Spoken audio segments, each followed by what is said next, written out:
morning, John. Good morning. How are you?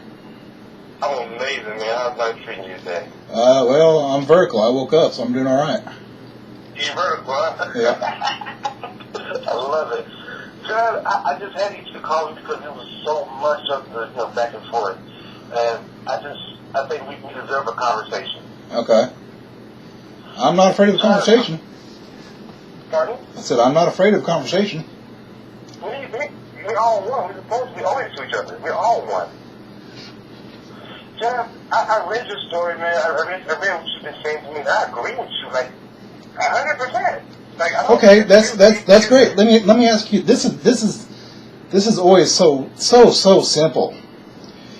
Okay, you take your book, the Bible, as the inerrant Word of God. Is that correct? I take the Bible as being the Word of God. 100% correct. So there's no way that you could possibly be wrong. Here's what I'll say about that. I'll say that there is a... Well, there's no way around it. This is a simple question. Recognizing the components, sir. I can't answer that question. This is a simple question. Could your Bible be wrong? A simple question can lead to a simple wrong answer if I don't say the correct thing. So I understand who I'm speaking with now without setting myself up for failure. So what I will do is tell you that if it is not used correctly, and if it is not guided by something other than self, that book is perfectly worthless. Okay, the book is perfectly worthless anyway, but we'll get to that in a minute. Do you know who wrote the Bible? Several people. Okay, name a few for me. This is going King James. This is going down with he was gay.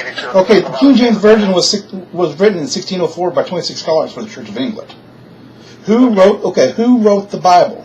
The original scriptures. Okay. Do you know? Were you there? I don't need to be there. We have scientific. Facts right now. We only want to go with facts. We want to go with what you know and not what you read. Other people's intellect is what allows people to be raped.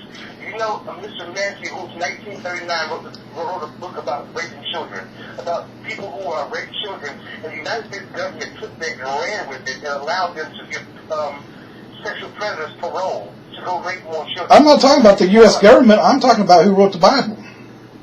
I understand. I know exactly who Massey is. How do you know? But my question is, do you know? Who's the Lord assigned to write the Bible?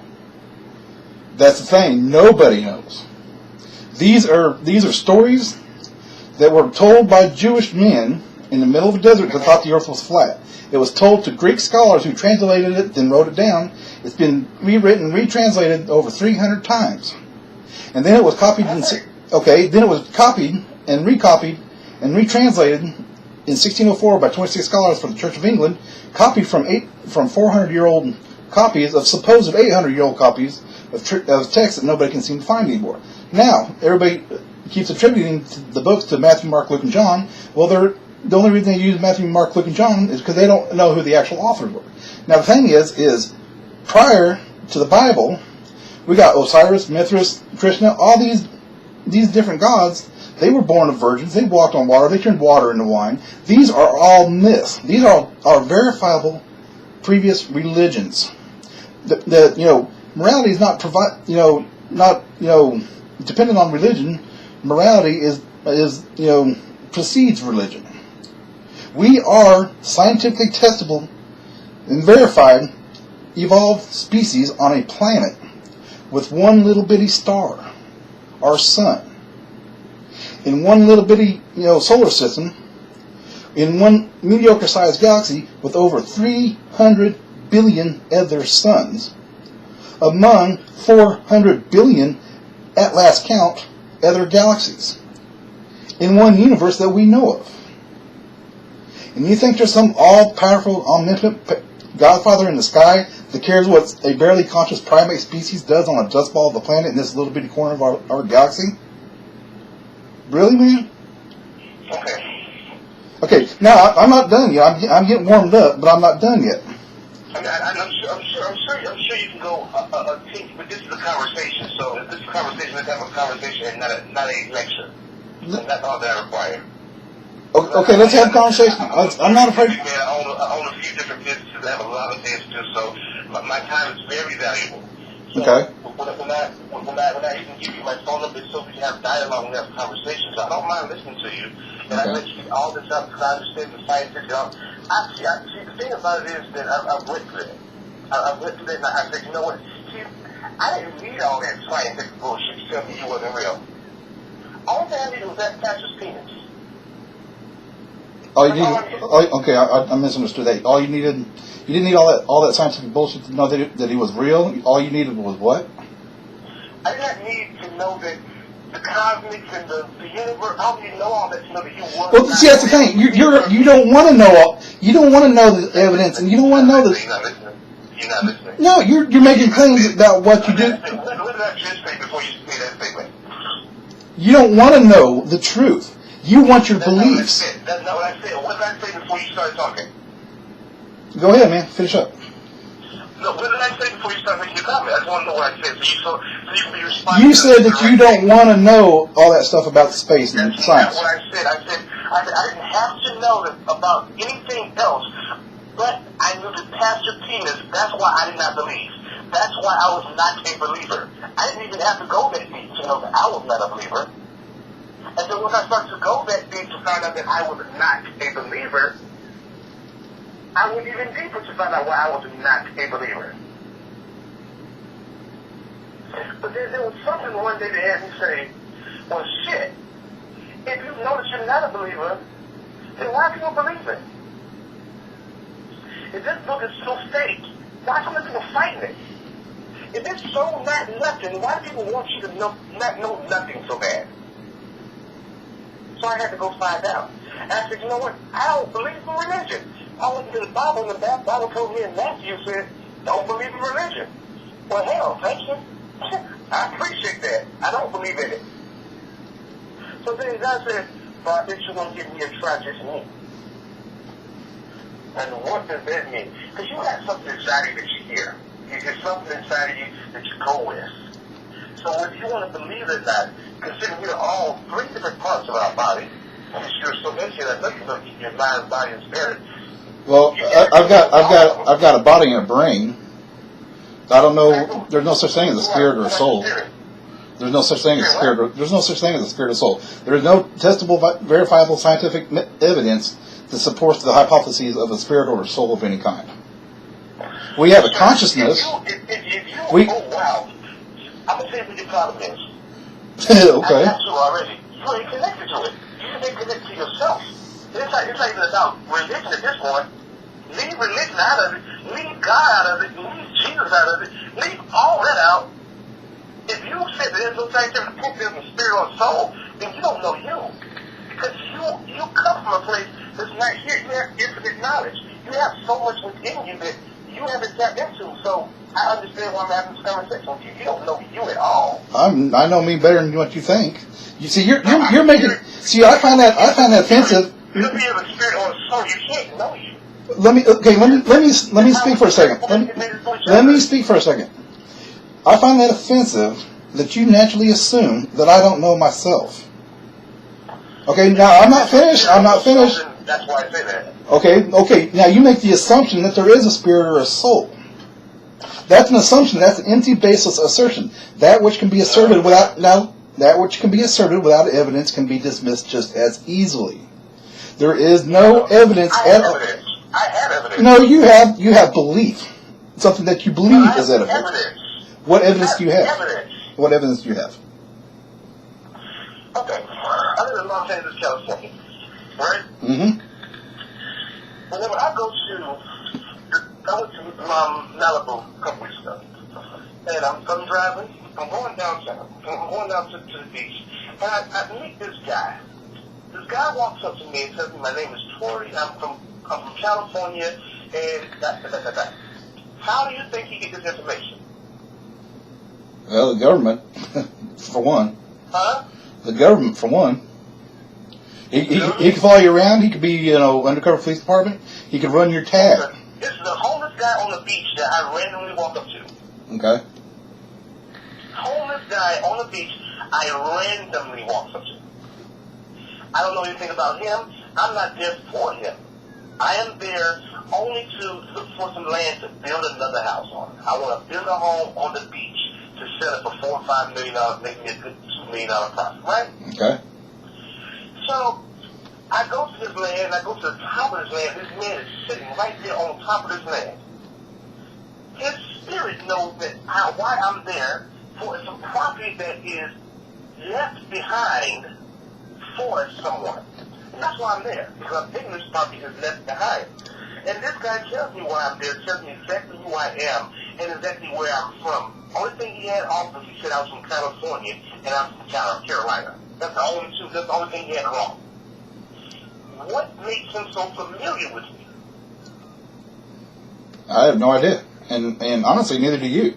Now you can make the assertion you can make the assertion that you know what it was, but you don't have any evidence to support that assertion. See, the thing is we are an evolved species. Okay, the reason we survived on the plains of Africa is because we were pattern-seeking animals. Okay, if somebody's walking along and we're walking through the tall grass and we think we see a predator, the shape of a predator, the pattern of a predator on the other side of the grass, we would run. It's called a false positive. Okay, we see patterns even when there aren't patterns. Now, the ones that waited, like myself now, the ones that would decide to wait and decide whether or not there's more evidence to decide whether or not there's a predator there, they didn't get to to have sex and propagate the species. So it's more likely that the ones that saw those false positives got to propagate the species. So we are a pattern-seeking species on this dust ball of the planet. That is what evidence supports. Okay, people, have you ever been fooled by a magic trick? Huh? We all have, yeah. Okay. Now, what do you think is most likely? What do you think is most likely? That some man sitting up on top of a hill just happened to know a few things about you and knew why you were there and was maybe trying to play yours. Any number of different scenarios could possibly play out for that. What do you think is more likely? One of those scenarios. I'm not in California, and there are 23 million people in California. I don't care if you're from Nepal. What do you think the chances are of some all-powerful being came down and put this man on top of the thing, on top of a hill, to talk to you about buying a house? Or do you think something completely different and off the wall happened that can be explained through evidence and science if you research it and look it out? Because I hate to break it to you, man. So your whole thought process is you're just not going to be fooled by this government. Nobody's going to fool you. I'm not saying I'm infallible. I'm saying I use critical thinking, logic, and reason to keep. Okay, this is another real simple little question for you. From my point of view, I want to believe as many true things and a few false things as possible. Would you agree with that? That's perfect. Okay, what do you think the best way to go about finding out what's true is? Going within self. No. Evidence. Yes. Evidence. No.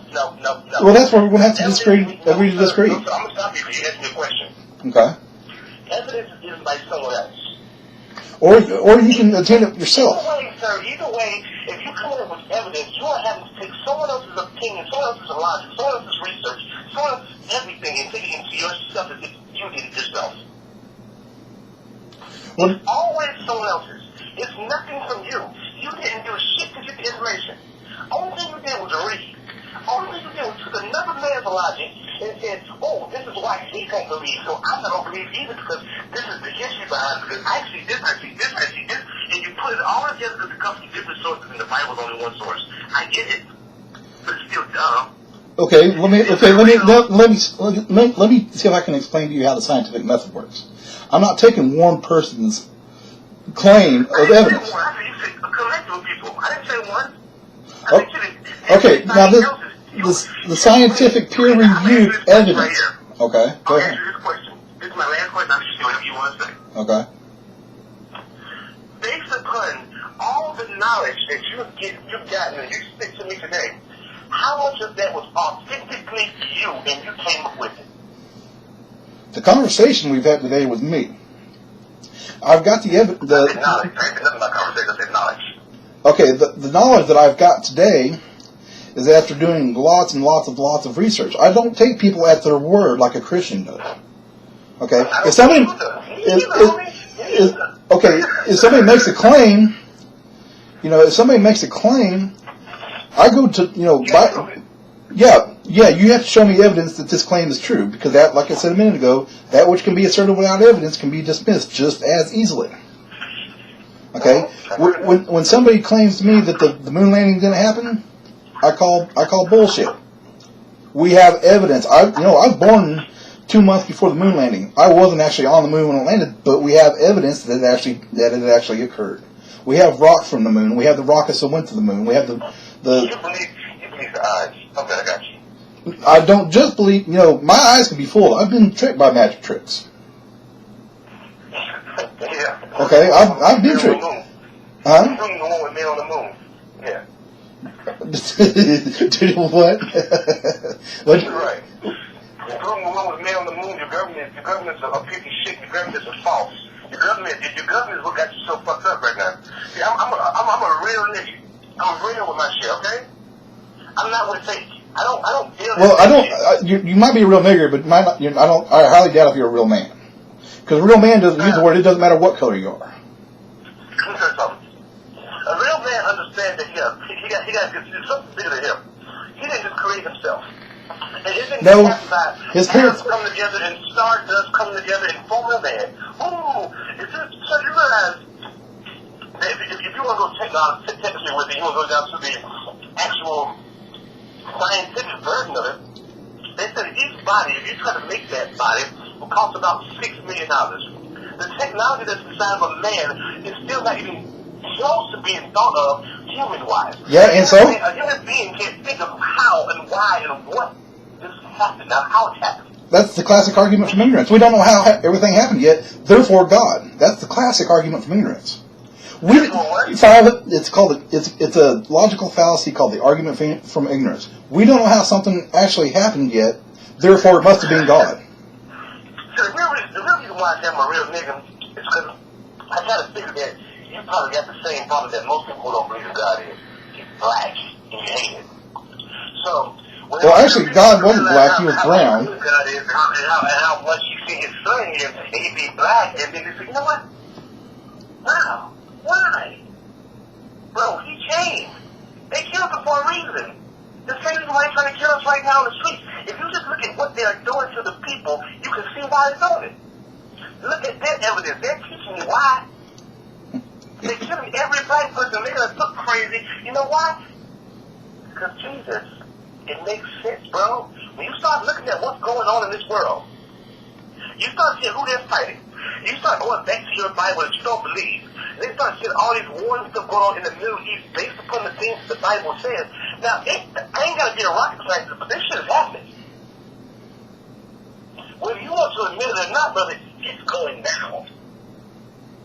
No, I have no doubt. The government's fucked up. I have no doubt about that. I agree with you 100%. So, if your government is fucked up, bro, I'm telling you, if your government is fucked up and they are fighting the people that is the Bible tells they're going to fight and put in slavery for 400 years, and it's been right at 400 and something years, and now you see this whole thing that's changing right now, you see the President Obama, I don't agree with that man. They only put that man in office to make the black people go, oh, he's doing a great job, that man's fucked up. I got a friend that I talk to a lot in Russia, and he told me there's a real simple way to explain what's going on in America. And I said, oh yeah, what's that? He said, well, you know how to catch a wild hog? I said, well, no, I don't. I'm not really a country boy. I grew up in a small town, but I didn't know how to catch a hog. He says, well, what you do is you put down a whole bunch of free corn, or you put down a whole bunch of corn and put up one side of the fence. Those hogs come up and start eating all that free corn. Metaphorically, he's speaking about like welfare. Anyway, you put down all that free corn, you put up that one side of the fence, you let that hog get accustomed to that fence. Then what you do is, a couple weeks later, you put down a little bit more corn, you put up the second piece of that fence. That hog's going to come up, he's going to start eating that free corn again, but he's slowly. he's getting trapped slowly. Then after it's all said and done, you got three sides of the fence up. That hog is up in the middle of that fence eating all that free corn. Then you just walk up behind him and calmly set up that fourth piece of the fence. And before you know it, that hog is sitting there getting everything he needs, but he also has no freedom. And that's exactly what's going on in this tournament. That's even yourself as well. That's you too. And that's as well there. I don't care what you do. It's happening to you as well. Our country is locking us down so much. Why do you think they want the guns gone, sir? Why do I think they want the what? Guns. Oh, yeah, I know. I'm very well aware. I know what happened in Nazi Germany. I know what happened with Pol Pot. I know what happened with Mao. And I know what happened with Stalin. The first thing they do is they take away the guns from the people. I'm very well aware of that. So, your friend is in Russia. They told you what he told you. He's 100% accurate. But our government is so clever, they got shouted at the black folks and hating the niggers because they take your damn tax money and they go out there and use on fucking girls and damn Jordans. That's true. These niggers do this right here all day. That's what niggers do. But they don't realize you're a nigger too. You're enslaved just as much as the niggers is. Only difference is the niggas don't understand that they got more power than you got. But they're the ones who've been given all this free stuff to put them inside of a cage so they won't come out of that cage.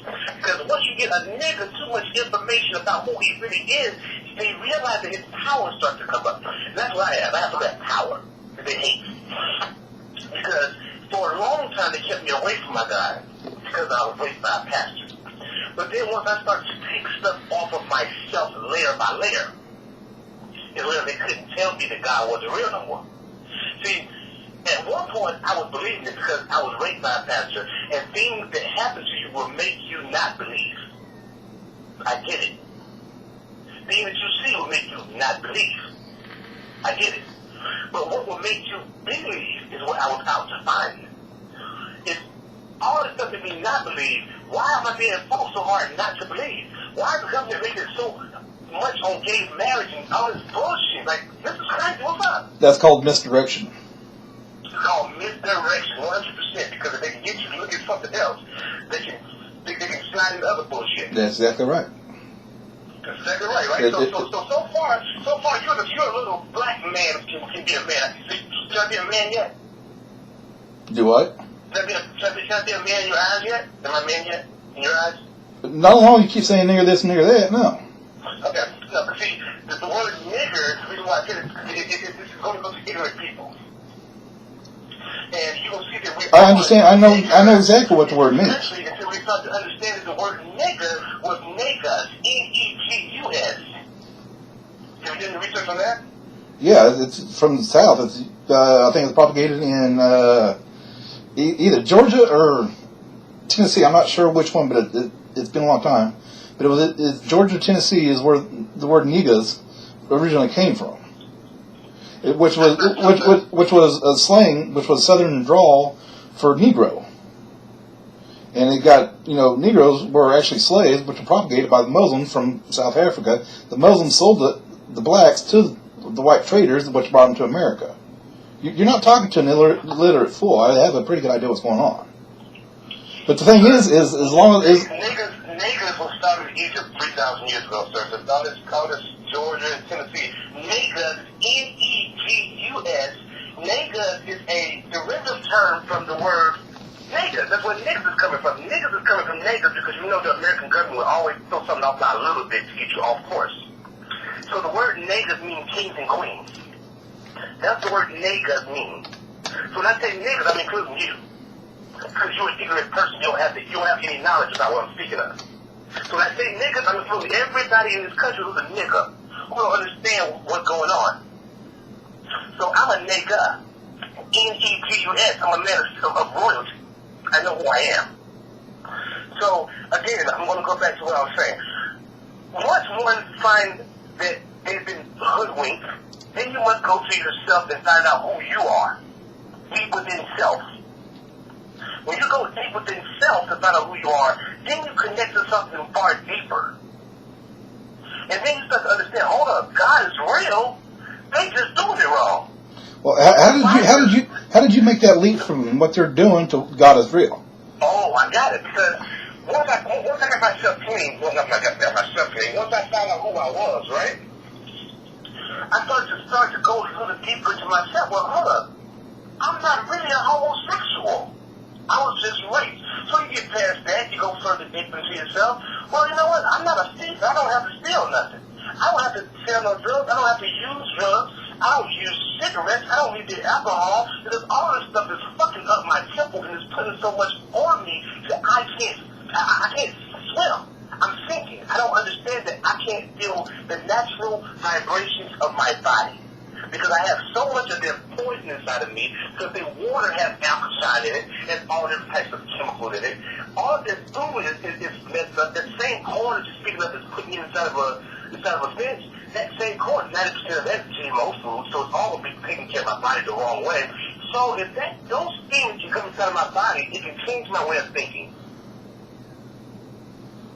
And if those things can change my way of thinking, if I remove those things from my body, and drink clean water, eat clean food, and not do no drugs, alcohol, and all this other bullshit they want for you to bring you down spiritually, then maybe I can find out who I am. So that's how I made that leap. I had to cleanse me. I had to do some things for myself first before I could say God wasn't real.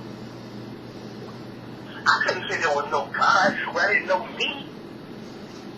Well, I didn't even understand that I was a God. I couldn't do it. So what I had to do was take all the bullshit off of it before I start getting all this research. I had to do the work myself. And until we do the work ourselves, we'll never know whether God is real. You will never know if God is real until you get all the bullshit off your life. But what if somebody has done the work and has come to the conclusion that God isn't real? Because first off, well, see, that's no work. You got to sit here, brother. You got to live your own life. What the hell you want to talk about their work? You got grandchildren. You mean to tell me you gonna be grandchildren taking someone else's word for things? And you haven't even tried this for yourself? You're a fool. Well, I'm not going to let my grandchildren be duped into believing nonsense from 3,000-year-old book that was written by Bronze Age peasants and thought the earth was flat. Your residential grandchildren not know the truth at all because you said it's not true.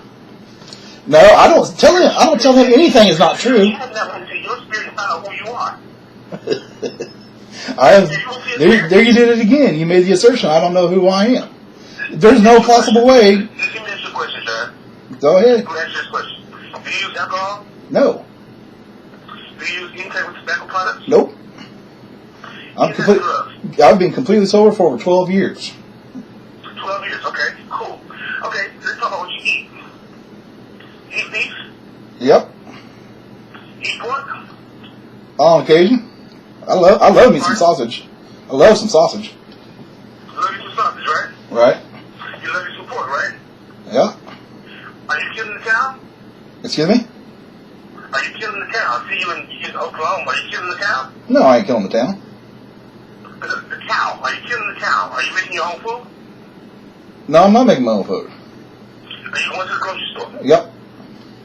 Okay, so if you're going to the grocery store, you're eating GMO products, okay? Well, you know, the GMOs stands for genetically modified organisms, right? You understand that? Totally. Okay, now the maize that the Indians used, they took the maize, they genetically modified it to turn it to corn. Everything, regardless of what it is, has been genetically modified. Okay, evolution is genetic modification. Okay, so when you use the term GMO, you're just fear mongering, like the food babe on the internet. You've been let. What I'm telling you is that that's not what I'm doing. What I'm doing is I'm telling you that there are different chemicals inside of food. So I'm not just speaking of genetically modified. I'm putting the chemicals that the big companies are putting inside of the 6 big companies. Let's put chemicals inside of all these foods. So if you want to do your research with that, you can go find out. When I say GMO, I can do that to help people who don't understand that there's chemicals out there that's being placed by other companies. So I would take the elementary route, or I go deeper for you. When we go deep for you, I go deep. I have my knowledge either way. Well, I've heard the claims and the assertions that there's big companies out there doing it, and granted, there are some. Pfizer and DuPont and what's that one, Monsanto, they are big companies, and their biggest worry is the bottom line. I understand that. Okay. So you understand that. You understand that if you buy food from the grocery store, you cannot possibly be clean. Oh, I have no doubt about it. Okay, so if you have no doubt about you not clean, you know that the effects is having on your body. You know what organ is attacking. Do you know what it's doing inside your body? Do you know? Eating that steak saying it's a good steak. I'm usually just thinking that's a damn good steak. That's a damn good steak, right? Yep. Well, they will get inside of us. Sure. For these damn good steaks. And what they do is they don't do it fast. It's a little slow. So, you know, like me, I gave up alcohol and all this stuff right here. They got to find another way. They understand that at some point we're going to realize we're killing ourselves with this damn shit they're giving to us to kill ourselves. So they're going to start killing us a little slower. Supposedly, they're going to put it to our food, which is not going to start changing our psyche and our thought process. So they can start trying again, where they can take all of our guns again. You don't think they're having a look at the drug system or something to try to get us to the point where they can get us there? Well, that's a really horrendous expense for them to go through to try to do that. There's much less expensive ways for the government to do what they're doing, and that's by propaganda. No, it's not. Let me finish. It's not true. Let me finish, man. Okay, the way they do it is by the manipulation of the media. Okay. That's been done since Fox and all that came out. Fox News is owned by the government. We know that. That's no, it's not just Fox News. It's ABC, NBC, and CBS it's too. All of them. It's all of them. Right, and that's a heck of a lot less expensive than to try to change the chemical compound of food.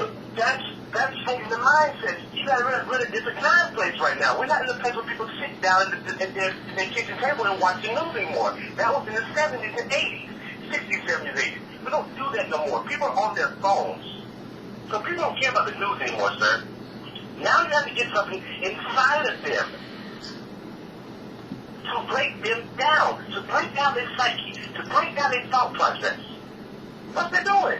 And then put that inside of food. That's the easiest way to get it out, sir. If everybody's buying canned goods, put it in canned goods. If everybody wants steak, put it in steak. Because if this person don't want steak, the next person will. This person don't want chicken, which is, chicken's the worst one. It's all this way in chicken. It's, oh my God, you eat chicken, you are definitely part of it. So, they put all these chemicals inside there. It's changing your mind slowly. You don't know that. And you don't pay attention to it because now you think you're off of alcohol and you're off of drugs or whatever you've done, whatever you did previously. Now these things are coming in. And the reason why I say you don't know yourself because you don't know what's inside your body. And you can't know what's inside your body because you're not checking it out. And it's so small a trait that you can't find it. So when I say you don't know yourself, I'm not making an assumption. I'm telling you factual truth. Do you know what's in your system right now, sir? Do you know what drugs are in your system? Well, I had a couple of breakfast burritos from McDonald's a little while ago. I'll probably shit them out about 20 minutes. You probably got a lot of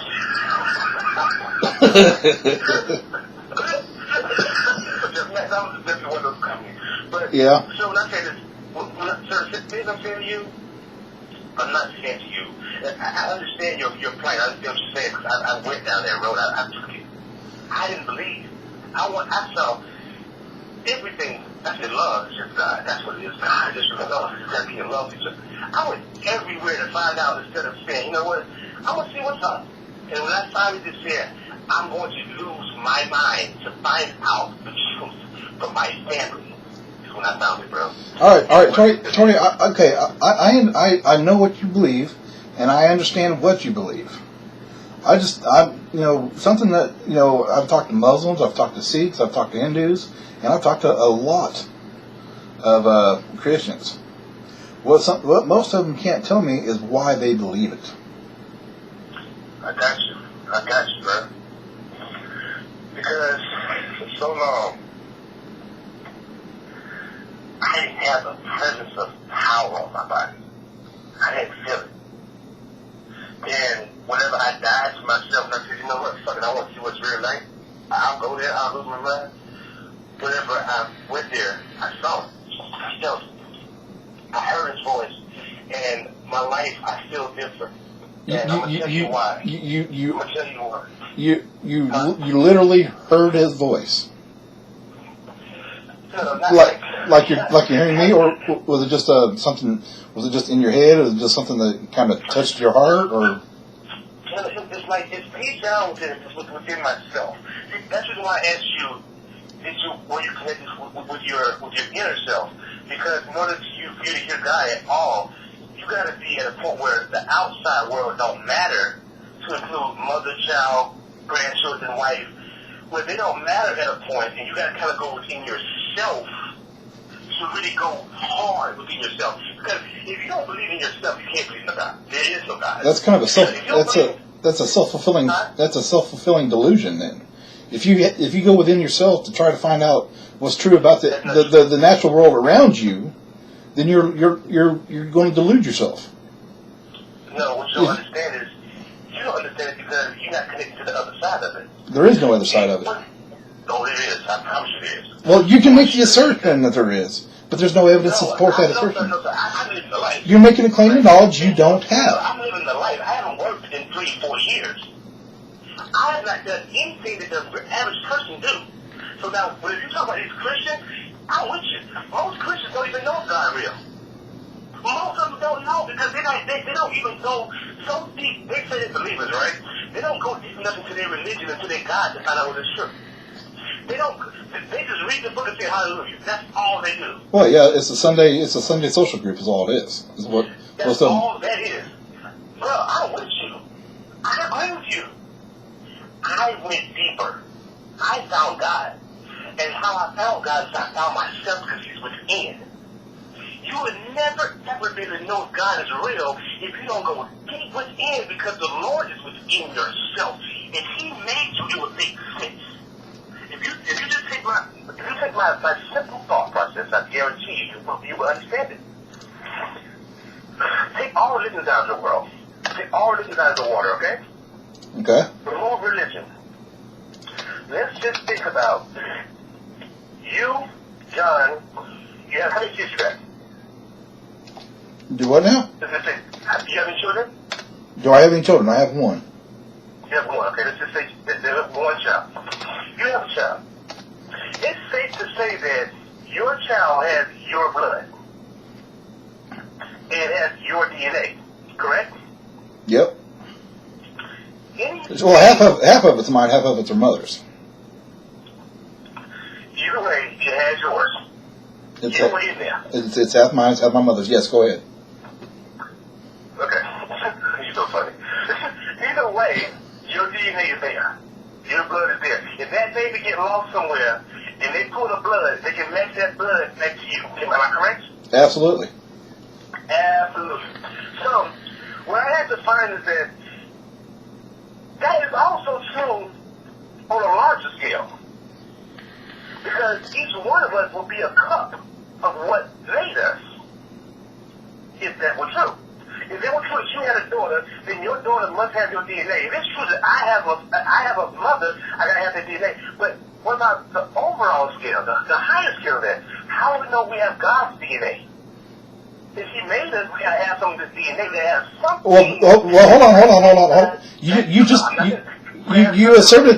You inserted something that God, if God made us, well, you're inserting something that has no evidentiary support. That's why I said if He made us, then we would have to have something that connects us back to Him. Okay, what do you think that is? The thing that most people don't go into their body. Now, let me ask you a question. I'm going to ask you this question before I go look. Have you ever taken your daughter's blood out on a daily basis or on a weekly basis or once in her lifetime and put it on a microscope and said, let me see if her blood is real? Let me see if my baby has... My DNA, right? Yeah. Yeah, well, I had to do a blood test to prove she was mine, so yes, I have. Okay, so since then, how many times you did it? Don't need to. I know she's my daughter. It doesn't change. It doesn't change, right? You ain't got to do it no more, right? That's right. At the beginning of time, what man did... Well, no, at the beginning of time... Here's my thought process. Okay, go ahead. My thought process, at the beginning of time, I believe man said, Lord, how can we tell if you're real? This is how I had to do it myself. I'm going to say it beginning of my time. And He said, look within yourself. Find out who you are. If you don't know 100% who you are, you're still doing things based upon the theory of who you used to be, then you don't know yourself. So I went deep inside myself. And when I found who I was able to make a connection. Because he would speak.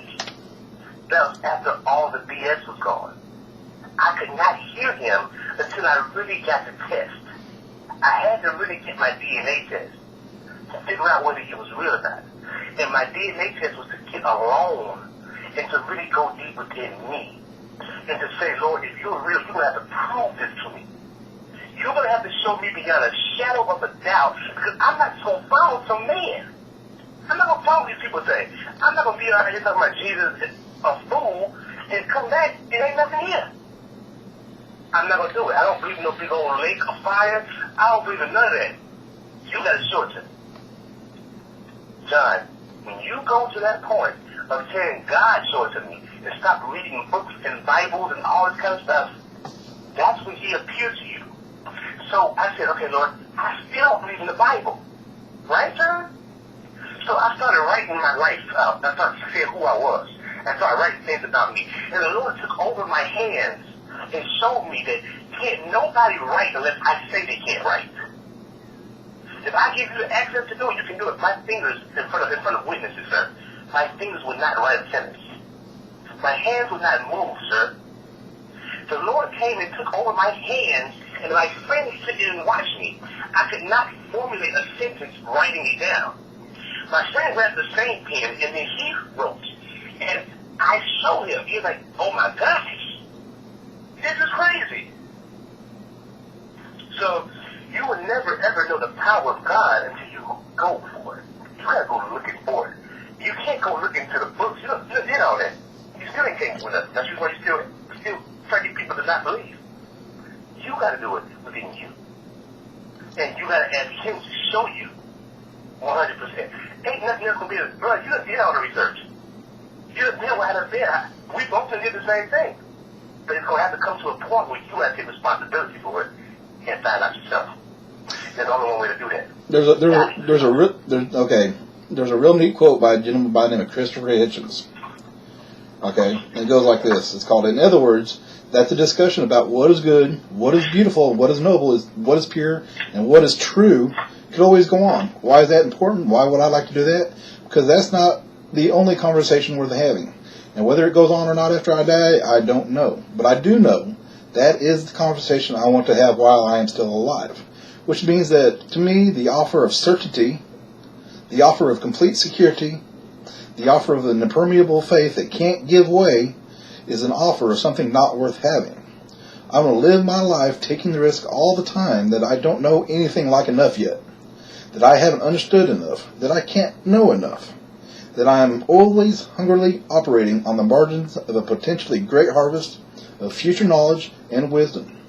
I wouldn't have it any other way, and I'd urge you to tell those who tell you, those people who tell you at your age that you are dead until you believe as they do. What a terrible thing to be telling children, that you can only live by accepting. Now I'm not done yet. Now I'm not done yet. It says, what a terrible thing to be telling children, and that you can only live by accepting an absolute authority. Don't think that as a gift. Think of it as a poison chalice. Push it aside, however tempting it is. Take the risk of thinking for yourself. Much more happiness, truth, and beauty and wisdom will come to you that way. That's from Christopher. No, I'm saying you already got me. I mean, I'm telling you, I've already did this. Like, what you're telling me to do, see, that stuff, you're speaking elementary to me. Like, but see, the thing is, but you what you can't tell me is that you don't even believe you have a spirit. Because there's no such thing as a spirit, man. Spirit, sir. I can't, like, for real. Like, I'm so serious, like, spiritually, everything happens. That's how everything happens. Spiritually. So, I'm about to understand that the body is more fake. Sir, the body is more fake than the spirit is. The body is bullshit. See, you just made a scientific assertion that everything happens spiritually. Well, first, you have to demonstrate that that's a fact, which it's not. It's never been demonstrated at all. And then... Well, you have to demonstrate that air is a fact. Show me air. Please show me air, sir. I could blow up a balloon. I can show you the space that the air occupies. No. You still can show me air. I You can. can show me the results of air. I can show you the results of spirit. No, you can show me what you assert as the result of spirit, and I can. I can show you. I can show you what I. The same thing that you can do. You can blow up something. I can blow up something. Let's go. I can blow up a balloon. What you gonna blow up? You're not Muslim, are you? I don't want you to blow things up, man. Never mind. Let's not do that. Brother, no, brother. You start screaming Allahu Akbar, I'm going to hang the hell up. You start screaming Allahu Akbar, I'm going to hang up. I don't want nothing to do with you. No, I won't start screaming anything in your ear. But No. But I guess you got you. I think your next thing is to figure out spirit, because if you don't believe in spirit, then that's like, bro, like that's like a part of who you are. I don't believe in spirit. I don't believe in leprechauns and unicorns and the magical flying spaghetti monster either. The reason, you know why I don't believe? It's real. No, that is real. But you can't tell me that inside your body you don't have thoughts. You can't tell me that what's in your head you don't have other thoughts. Yeah, I do. It's called consciousness. It's called consciousness, right? Right. It's not spirit. It's not my soul. It's called consciousness. We are a conscious. You believe that your dreams are just what? Chemical reactions within my brain when I'm in when I'm asleep, when I'm REM wrapped in my when I'm dreams are chemical reactions your body, your brain does in order to recuperate from the previous day. These are scientific. That's scientific evidence. I had a dream 2 days ago. My dad died in '94. I swear to God he was here, and we were sitting down drinking beer. But I know he died in '94. I know it's just a biochemical reaction in my brain. I know it was nothing more than a dream. I don't let my emotions rule my life. I go by empirical evidence that supports a foregone conclusion. That's how I live my life. I want to believe as many true things. Everything has to be proved to you. You can't see your heart, but you operate it. You can't see your bladder, but you feel it. I don't feel my bladder. I don't operate my heart. That's those are involuntary muscle responses that were given to me by evolution. Evolution. Evolution. How can evolution give you anything? Because we evolved into this, right? We evolved into something that no scientist can figure out how we became it. Well, we know exactly how we became. What are you talking about, man? No, that's bullshit. That whole monkey shit is crazy. Well, okay, you're going to deny. Do you? What? You don't believe that monkey shit, do you? It's not a question. See, that's what's cool about science. It doesn't give a flying fuck what I believe. This is what the evidence shows. We are an evolved. You want the one who's going to die because you think your intellect is greater than God. I don't think my intellect's greater than God. I don't think there is a God. That's my point exactly. You think your intellect is greater than God. So I don't think there is a God. What part of that didn't you understand? I don't believe in God. I want you to think out your own mouth, because I want the Lord. Here's what I'm going to do. I believe that I'm so close to Christ, right? Here's what I believe. Are you closer to Christ than Muslims are to Allah, or are you closer to Christ than Hindus are to Krishna? Are you closer to Christ than Jains are in Sikhs? Okay, well, see, the thing is, they're all man-made. God didn't make man in His own image. A man can't make a God. No, but He can make up a God. Exactly, that's what you're doing. You make up a God too, because you said there is no God. So you make Okay. I'm making up a God by saying there is no God. That's total ridiculous statement. So you are the God of no God. I don't. Did I claim to be a God? Did I claim to be a God? Did I say there's nobody above me? My higher power for the longest time was Your Honor. There was a higher power. When I had a DUI in '92, the higher power was called Your Honor. The judge had more control of my life than I did. So do you believe in love? Love is an emotion. It's biochemical reactions in our brain. Yes, I do believe in love. I love my daughter with all my heart. Okay. So do you feel love? I sure do. I feel the awe and the emotional responses when I see my kid. But can you see that feeling that goes between them? Can you feel that? Can you see it? I don't need to see it. There's evidence that it exists by the way that by the way she reacts to me, the way I react to her. Why don't you see it? Okay. Slow down a little bit. What you say now? I said you said you believe in it, you know it's there, but you can't see it. I don't need to see it. I have evidence that it exists. And I have evidence that when I see her, I know for a fact my brain releases certain endorphins and dopamine, and I get excited when I see my kid. That's an emotional response given to us by evolution. Okay, so scientifically, can you show me that? Yeah. Yeah, if I was... Show me love scientifically.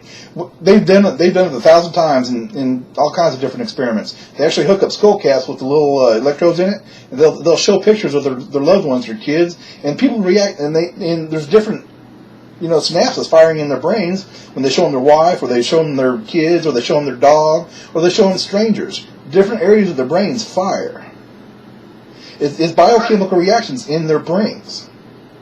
That's scientific evidence of the emotion of love or hatred. They've done it with all the different emotions. So if one was to believe that God was love, God is not love. God is a genocidal, maniacal bastard that doesn't want nothing more. Religion is so divisive, brother. That's what you're not getting. No, stop, please stop. Thank you, Father. You just told me who God was to you. You put him as a person. I put the religious context of God. I do not believe in God. You can't sit there and tell me what I do and do not believe in. I'll argue till the day the cows come home. You're just mad at it. I'm not mad at God. No. See, this is a creationist ploy to try to tell other people, to try to instill your beliefs in other people, and it doesn't work with me, man. I don't believe there is a God. The God that you refer to is a maniacal piece of shit. On this phone with me right now, right? I'm going to say you don't believe in God. So let's do this right here. Tell me what... Okay. You don't believe in God. You got work today, right? Today? I got to put a clutch in the car, yeah. Okay, you got to put a clutch in the car. Lord, give me something that you believe in. I'm going to ask the Lord to show you. I don't know how he's going to show it. Well, okay, when you get done, pray with one hand and shit in the other, then you tell me where the reality lies. If you want to speak to a believer, then maybe your whole family. I'm pretty sure you probably have offended your whole family by now. So if you're offended your whole family, see, the worst part about that is a non-believer, they don't want to not believe for themselves. They want everyone else to not believe. No, what we want is everybody else not to be duped by the same bullshit from 3,000 years ago. We want people to accept reality for what it really is. Okay? I go by what the smartest men of our time that specialize in their field of study say about the global flood. It didn't happen. I go by what the smartest men of our time say about the age of our universe.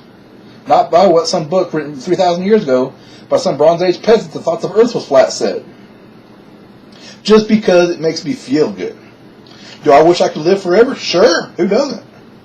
Is it based on reality? No. Am I going to delude myself into thinking it is? No. I won't. So why do you think you got TV shows coming out called Lucifer and all this gay rights shit and all this let's get married to bags, let's do all this? Like, why do you think they're doing all that? Because they're trying to manipulate the Christian majority. You say what? Because they're trying to manipulate the Christian majority. Why? Because gun control isn't about guns, brother. It's about control. The media isn't about, news anymore. It hasn't been for a long time. It's about control. People are more worried about what the fuck, I understand that. Okay, pause. That don't make sense. What doesn't? It don't make sense. I go back. They're doing this devil stuff on TV, and they're doing this gay stuff because of control? No. Oh, I thought. Okay, I got it backwards. I'm 50% on the wrong side here. Okay, you're talking about. Okay, let's look at it this way. They want Americans to give a shit more about what fucking Kardashians are doing than what the American government is doing over in Saudi Arabia is an evil fucking country. Okay, they're doing awful shit. But that's where we get our oil. So as long as we can keep the focus off of Saudi Arabia, keep it on the Kardashians, that's what the government's doing. They're misdirecting from what the shit that's important. The fucking 1,000 girls that were fucking raped in fucking Germany, in Cologne on New Year's Eve, they're not talking about that in America. They're talking about what's the new fall lineup of what's going to be on Fox and all the cable channels now. But why? Why are they trying so hard to get their attention off of everything that's real?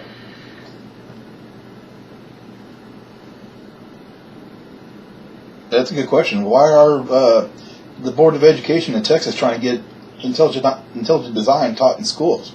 The same reason. Also, why is the existence of the company Apple here? That's because that's what Steve Jobs named it. Why? What is the purpose of the Apple? Because it has a cool icon. I don't know. Cool icon, huh? Nothing is symbolic. Nothing means anything. Everything's just, we're studying the factual stuff. Well, no, I'm not saying nothing is symbolic, but I'm not going to jump to the conclusion that because there's a computer company called Apple that automatically goes back to the tree of knowledge. That's a hell of a leap to take. I want to say, not only the computer company called Apple, they took a bite out of it. Okay. Maybe they were referring to the fact that the myth about the tree of knowledge in the Bible, and somebody took a bite out of the tree of knowledge. Maybe they were just referring to our computer system will help you gain actual knowledge about science and the way the natural world actually works. Maybe that's all it was. I know. I mean, I think you're close. I think the reason why the Apple is in Vietnam is because of the tree of knowledge. I do believe that, but I believe that we're biting off another tree. I believe that we've bitten off the tree of technology, and the technology tree is what's going to try to make man all-knowing. And so the quest for actual knowledge has got you scared. Pardon? The quest for knowledge and about truth about the natural world in which we live has got you worried. I'm not worried or scared about anything. Just clear that up. I mean, I'm God. I'm a God. That's who I am. However, you are a God. I am a God. Okay.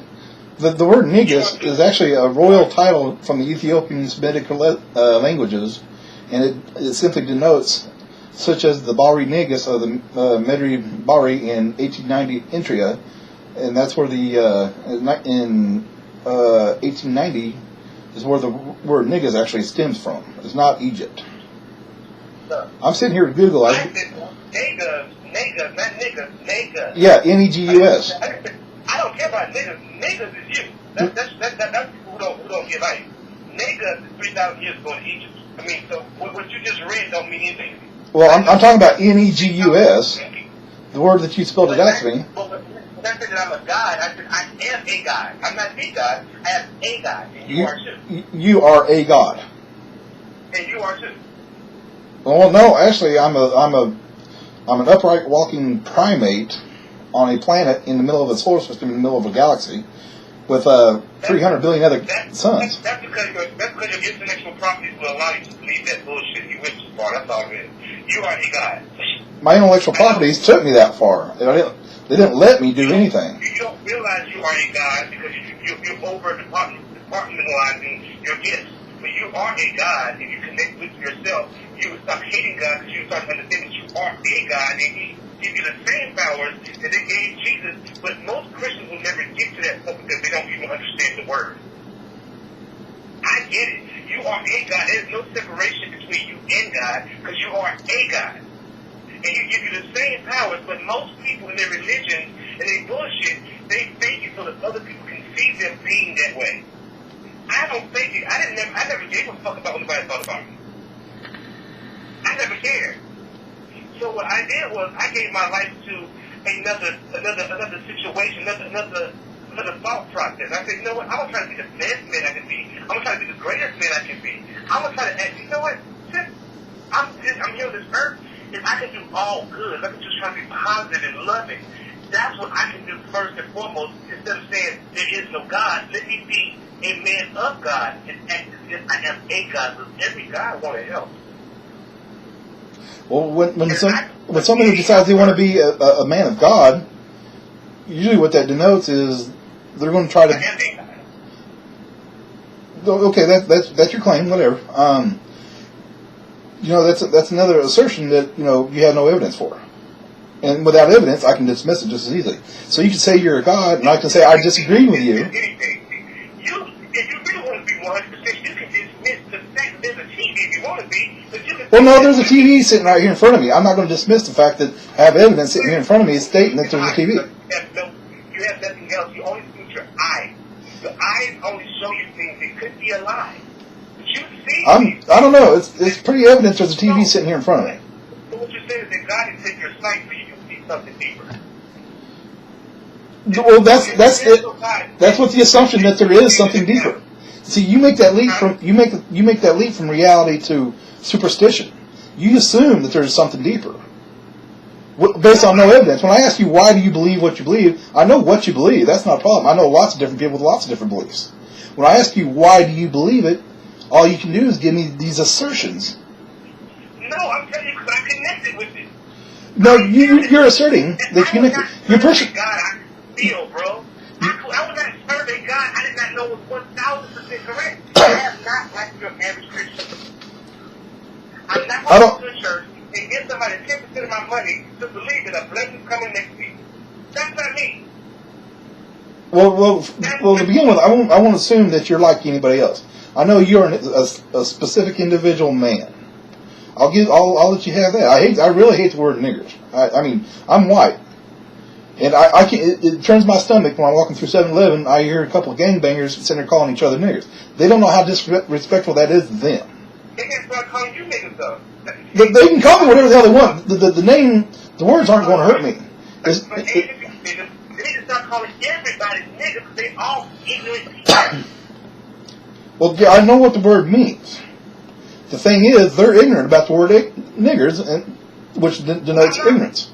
I use it in its proper context. Right now, you're being a nigger. I'm not being a nigger. Oh, you're totally one. I'm pretty educated. I'm not gullible. I'm not. There's a lot of things, but there's some things that you're not educated about, and that thing that you're not educated about, you are a nigger in it.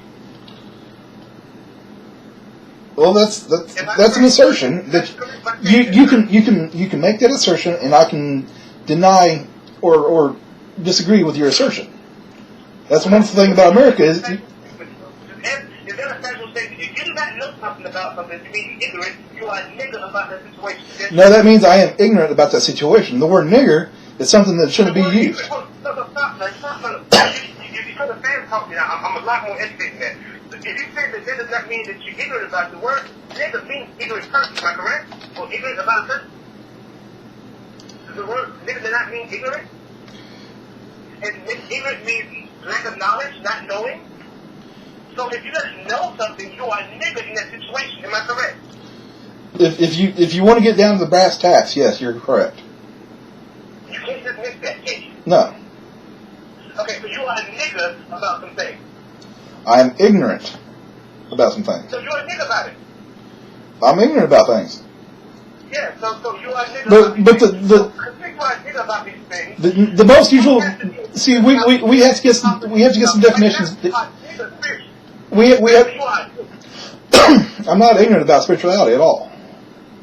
I was a Christian for a long time. Okay, but I was a Christian for quite a while. I didn't grow up, No, you weren't a Christian. If you were a Christian... Oh, dude! There we go. That's another fallacy. That's called the no true Scotsman fallacy. Let me ask you a question. All right. In order to be a doctor, you got to be a doctor, right? In order to be a doctor, you got to be a doctor. What?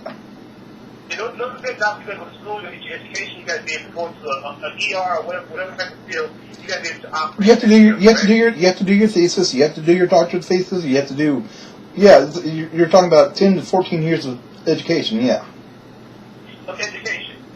So whenever you go to a place and people don't quite do their doctor thing. They don't quite go deep enough. You can't go to 6 years with a college and say you are a doctor just because you went to college.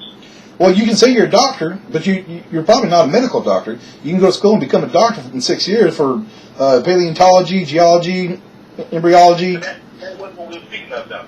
Well, that's the thing. We have to define terms. Which kind of a doctorate are you talking about? Okay. 14 years, right? It's 10 to 14 years. Let's say 10 years. I don't care how long it is. You go for 5 years, you're in a doctor. Okay, that's probably true, yeah. If you don't connect to the healing aspect of being a doctor, you can't ever get there. So you might have went through the first 5 years, but you only went through your scientific stuff. You only went through nothing with the anatomy yet. You ain't even went down to how to heal people, how to help people. You went through the first 5 years. But you come out of school saying you're a doctor. No, you're not a doctor yet.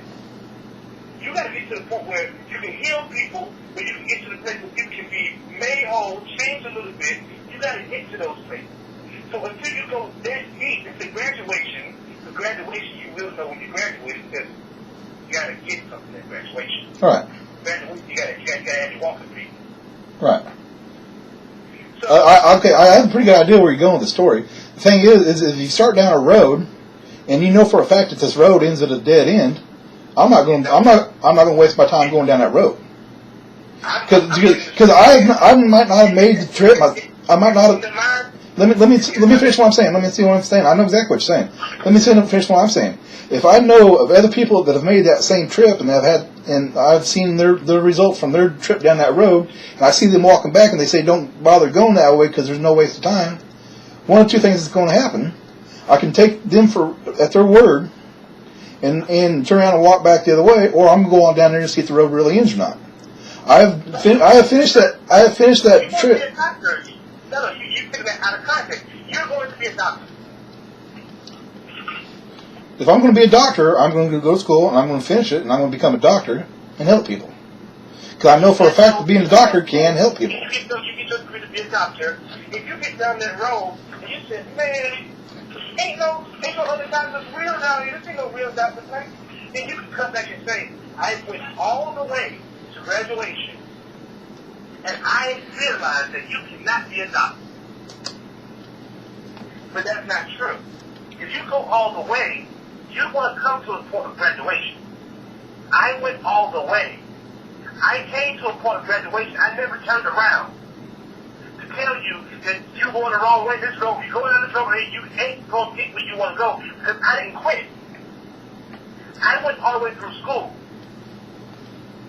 I went to the point of signing graduation. Now, one thing, well, what is graduation? What did you receive that's tangible from graduation? Just a diploma, a piece of paper. As a doctor, you receive a piece of paper. So what I receive is a person who went all the way. You've gained knowledge and experience and all kinds of stuff. Okay, then what else did I get? Now, I'm going to tell you this, you don't know. Here's what I received. I received my life back. I'm no longer homosexual. I received businesses unfold. I'm talking about real. I didn't have no money when I started this thing, but I was on welfare. I was on food stamps. I started my first restaurant for $100. Okay? Went into the mall, found a business, and said, no, I don't know what you would do, but you did it. I trust you. You got it. I went to the mall and I said, Lord, prove to me you're real. Prove it to me. I am not going to take people's word for it. I went to the mall. If they talk to the man about a restaurant, mind you, I wouldn't even think about opening a restaurant. The Lord sent me there. I heard this was in my spirit to go there. And I went there, got to the spot, went to the leasing office. The man first day there, looking to lease the restaurant and asked me for $100 in the deposit, sir. Now, people will say that is just a coincidence. And I can attest to that. It could be a coincidence. Let's just say, I know it's my God, but it's okay. So, if that weren't enough, he did it again. And if that weren't enough, he gave me real estate business that is growing. Now, this is just a country boy from Columbia, South Carolina, who has zero education besides high school, who moved out to California with a millions of people in lots of competition, and in Atlanta, Georgia, where there's millions of people in lots of competition, is able to decide without having no education. He's taking people who have master's degrees. Okay. Never had anything his whole life. 38 years old. Didn't start until he was 35 years old. When he started, he had nothing. Did nothing. Went nowhere. Didn't have no peace in his life. Nothing in my life was right, bro. I was an alcoholic, drinking a whole 6 bottles a day. I was that person. And what I can tell you is that I'm a different person now. I have things that I didn't have before, and those are things that's on the inside of me. That's peace, love, joy. I could walk out of my house right now and be the most happiest person, and you can't get me down, something to keep me away from me. These are things that's already going to stay. They're not going nowhere. So whenever I say, you say, what proof do you have? What tangible proof do you have? I have several businesses. I have several people who can tell you that I'm no longer who I used to be. I'm no longer a homosexual. I went back and apologized to each and every person that I had sex with that I could remember. I went back and told, please forgive me, bro. I'm so sorry. Because now I understand they're my brothers. I'm no longer perverted. That pastor did that to me, sir. You know I saw him? I saw him on the way up to God. And I was trying to get to God. Now, look at that man, and I had the opportunity to do one thing in that moment. I had the opportunity to hate him, kill him, or to do three things. Hate him, kill him, or just forgive him. I had my pistol right there with me. I'm from the hood. And I said, you know what? I'm going to forgive him. I said, so what's my pistol in my bag today? I'm not letting you come from and pick it up. No, I'm not a liar. But I had an opportunity to do some things to him. I had knives out in my restaurant. I could have killed him easily. So, yeah, good. I'm glad you made a moral choice not to kill the man. You know, but think about this right here. Think about you being 7 years old and a 30-something-year-old man puts a dick in your mouth, your brother and your cousin, and putting dick inside your cousin's butt and stuff like that. So when you say make a decision not to kill him, I don't want to kill him. Yeah, sure. You know, I'm not like you. I don't really. At that point, I don't care. Life is life. Like you took my life at age 7 years old, motherfucker. Like I'm gonna take yours. You understand what I mean? Yeah, I have a real good idea what you mean. So I had a pain and something that was just upset me, but bro, all that's gone. And I have peace, joy, and love there. I have the very evidence of who I really am back. And when I tell you that everything came back to me, bro, I didn't believe either. Because I didn't see no evidence. My mother was in church for all these years, and I didn't see no evidence. Like, Mom, I asked my mom, people believe in God, like, where's your evidence? Like, shit, you must not be too good, but you ain't got that. I understand that people don't work God the right way. If you're not willing to change you can't see no change. And that's what I found, bro. I found that it is real, but it depends upon your level, not nobody else. It depends on how far you willing to go. If you can go to graduation, then you win. You get your degree. If you don't go to graduation, you ain't supposed to get a degree. You're supposed to walk your ass back to everybody else. Man, don't go to school. It ain't working. Because you were so lazy, you didn't get your degree. I got my degree, John. Well, you. So you're giving credit to God for you getting your life straight. I'm getting credit to God and supernaturally giving me businesses. Supernaturally, okay. Now what? Now there's another claim right there. Let's kind of unpack this for a second. You said supernaturally. You mean outside of the realm of nature? That's what supernatural means, right? I mean, things that natural. You put something super on top of natural, it means it's going to be something that you can expect from natural. So you can't expect something else other than natural. Like for me, if I went to that mall with $100 and nothing inside my bank account, how am I supposed to open a restaurant in 30 days, John? Can you do it? That brought you. I don't know. There's a lot of people out there that came from a lot worse than that and came up, probably just as fast, if not faster. But they don't credit it to some supernatural power, which there's no evidence for. No, John. You ever heard that? I wasn't crediting it. This wasn't me.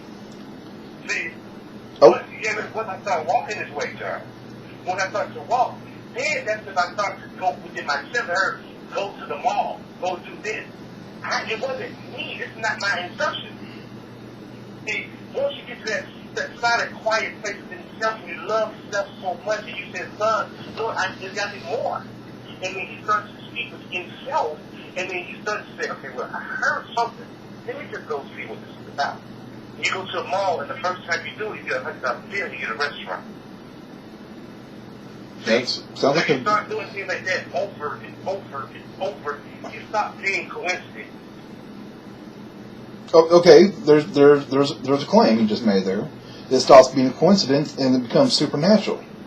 How do you make that leap from coincidence to supernatural? Because if it happens more than once, so coincidence go out the window. So no, it doesn't. It doesn't. Okay, if you take a quarter, if you flip a quarter 5,000 times, and every one of those 5,000 times it lands on heads, what's the chances? No, stop. That's bullshit. Take it here. Go back. Come back, because there's a coin. It only goes one of two ways. Well, yeah, but it's an analogy here. I want you to follow me through this. That's not real. That analogy is not real. This goes to the same thing that I'm talking about. You go into college and you walking down this road and you decide to get off and go get a business. Get it to me that way. That's not the same way. It's exactly the same thing. It's an analogy of chance. You're becoming a doctor. You're going down the road to be a doctor. Well, okay, at the end of that road, if I'm going down the road to become a doctor, I know what's at the end of that road. If I apply myself and I gain knowledge and experience and wisdom from my teachers, which just so happen to be other men that have already made this trip, then I know where this road can lead. Okay, and I'm taking, for lack of a better word, I'm taking it on faith that the other guys have a good idea what you're talking about. Okay, there's no gods needed to do this. There's no God needed to do that. Because we have evidence that doctors, for the most part, help people. We were talking about the graduation portion. When you get to the graduation point, you didn't do it all by yourself. You did it through your hard work, plus you did it through the accumulated knowledge of other men before you. What hard work and what accumulated men before me?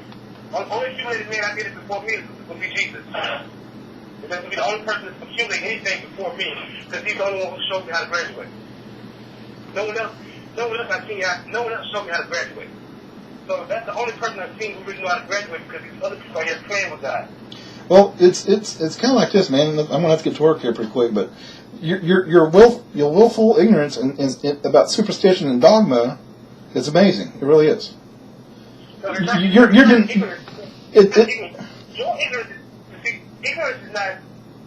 is not knowing. Okay.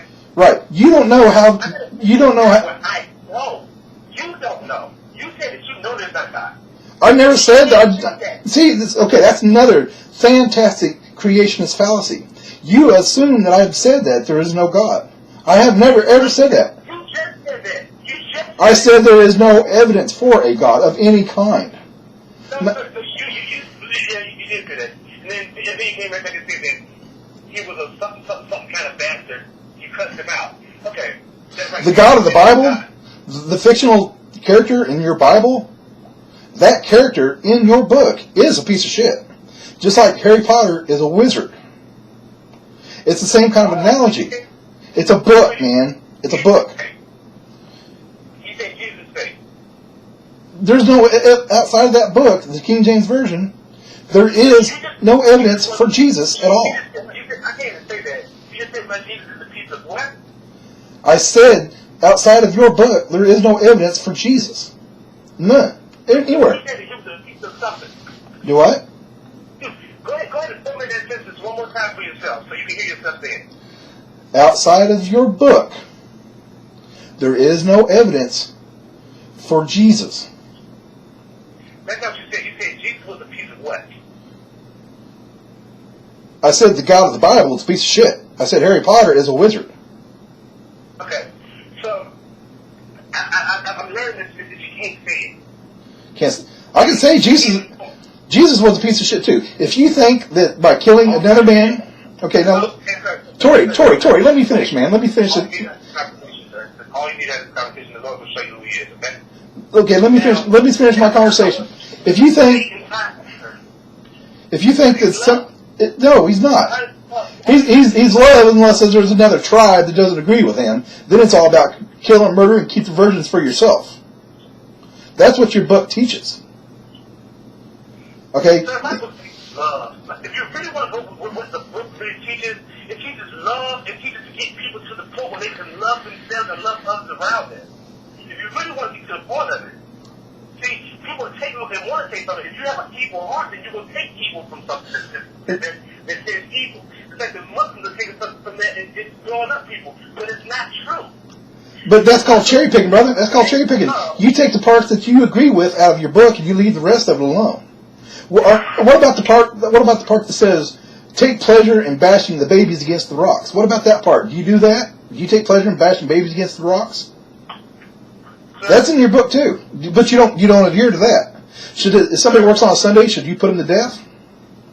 You don't adhere to that, do you? You know why you don't adhere to that? Because your morality is not the same as the morality of the men of the day that wrote that in books. Regardless of whether or not there was a man named Jesus, doesn't matter. It doesn't.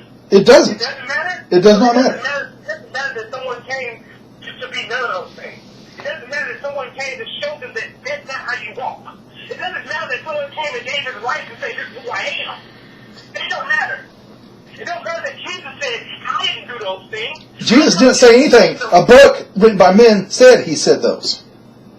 Man, look, here's a man who's living that life, brother. I ain't got to You can give credit to whoever you want. Stop. No, I'm not going to stop. Don't tell me to stop. Sir, please listen. Go for it. I am telling you that I am a God, right? Yeah, that's your assertion that you're a God. It's not backed by any empirical scientific evidence, and I dismiss your claim. Okay, I am walking the same way that I picture Jesus should walk on this earth.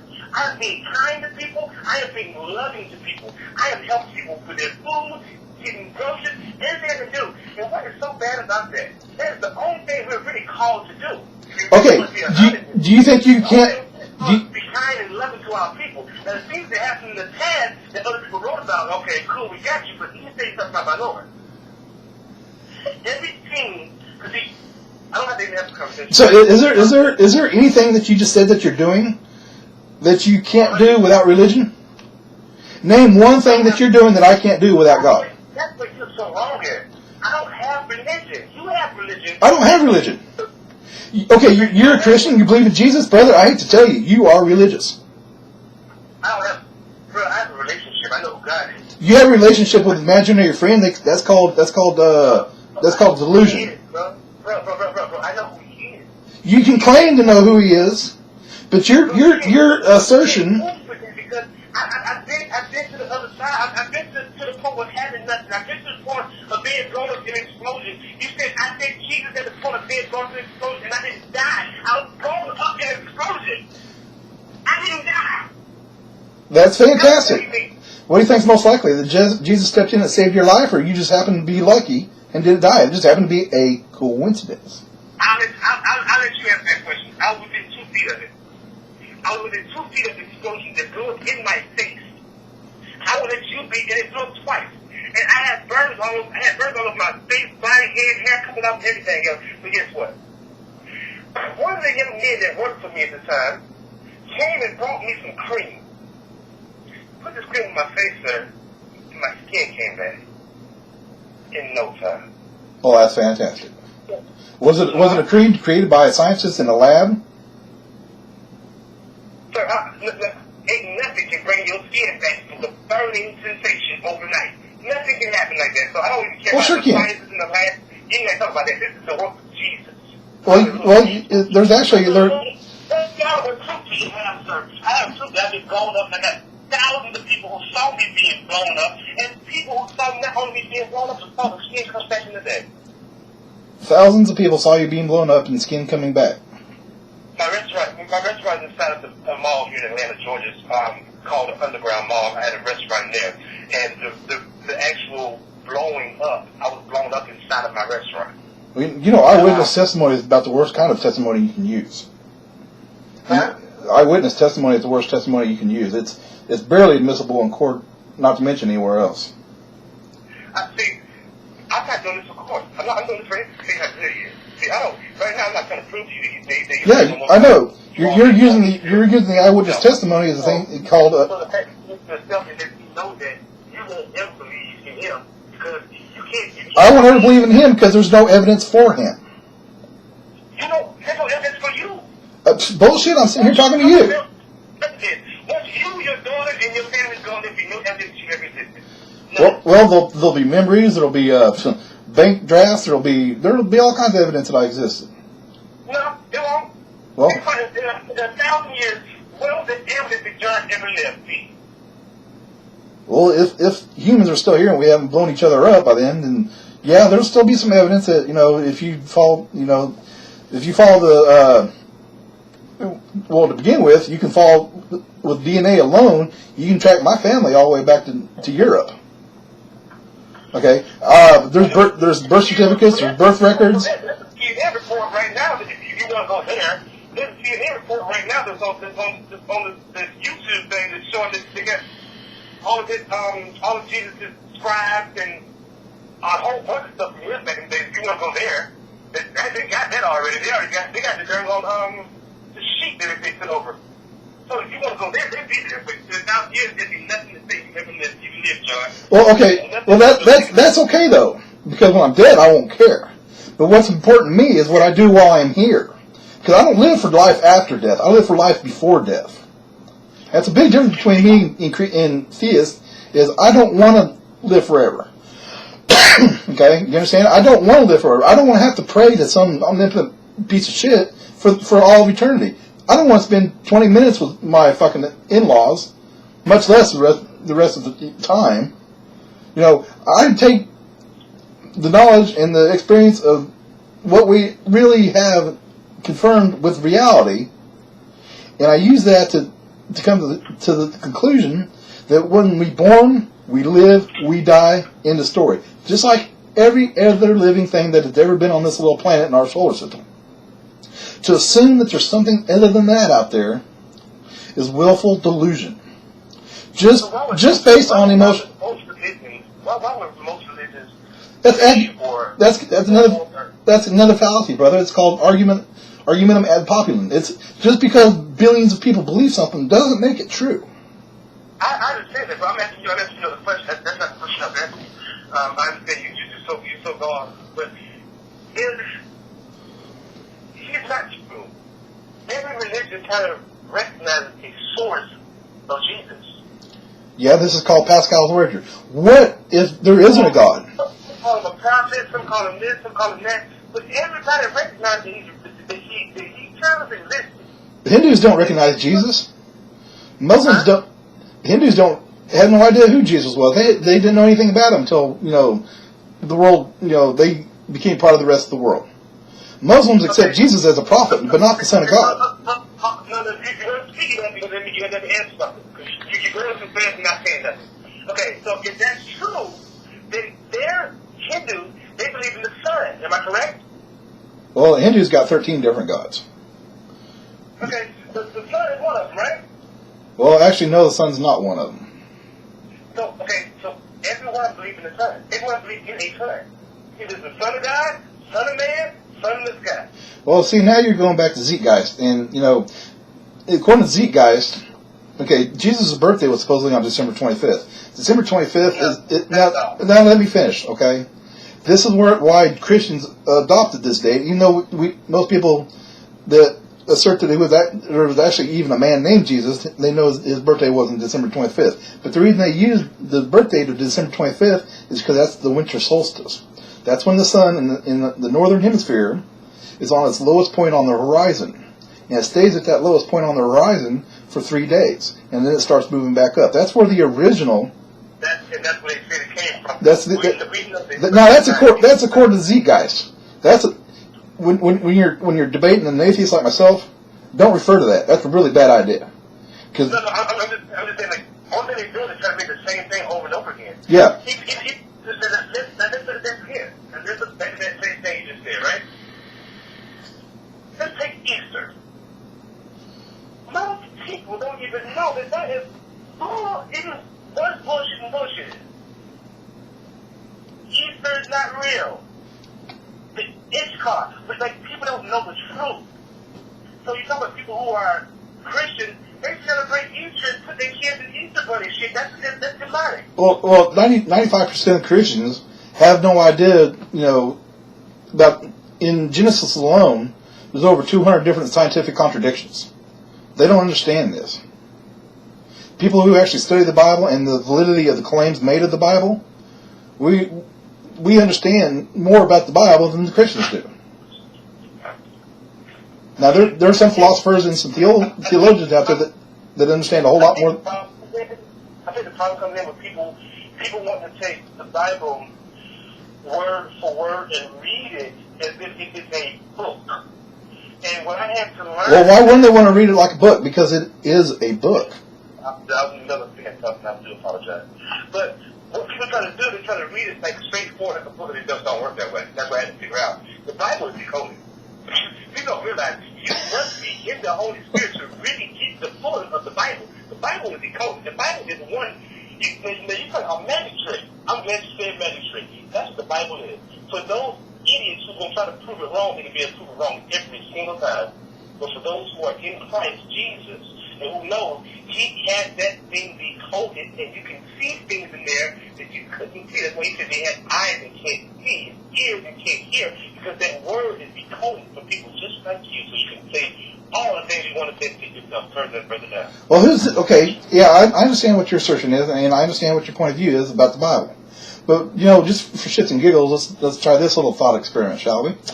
Who's to say that God didn't, initiate the Bible to weed out who the gullible people are that would follow these books, be it the Bible, the Quran, the Bhagavad Gita, whatever. Who's to say God didn't write these books to weed out the ignorant people and to find the people that are willing to use their intellect that He supposedly gifted us with to weed out the gullible ones? Because we can flip it all around, upside down. We can totally flip it all around, but the only difference I'm having is what it is the fact that you don't believe in it, and you ain't seen the manifestations of it. Well, no, I've seen people that have made the claims of manifestations, and I also notice that there's different scientific explanations. You say claims, that's not true then. You say claims, you don't believe it. Right, but I've also seen scientific explanations that explain it away.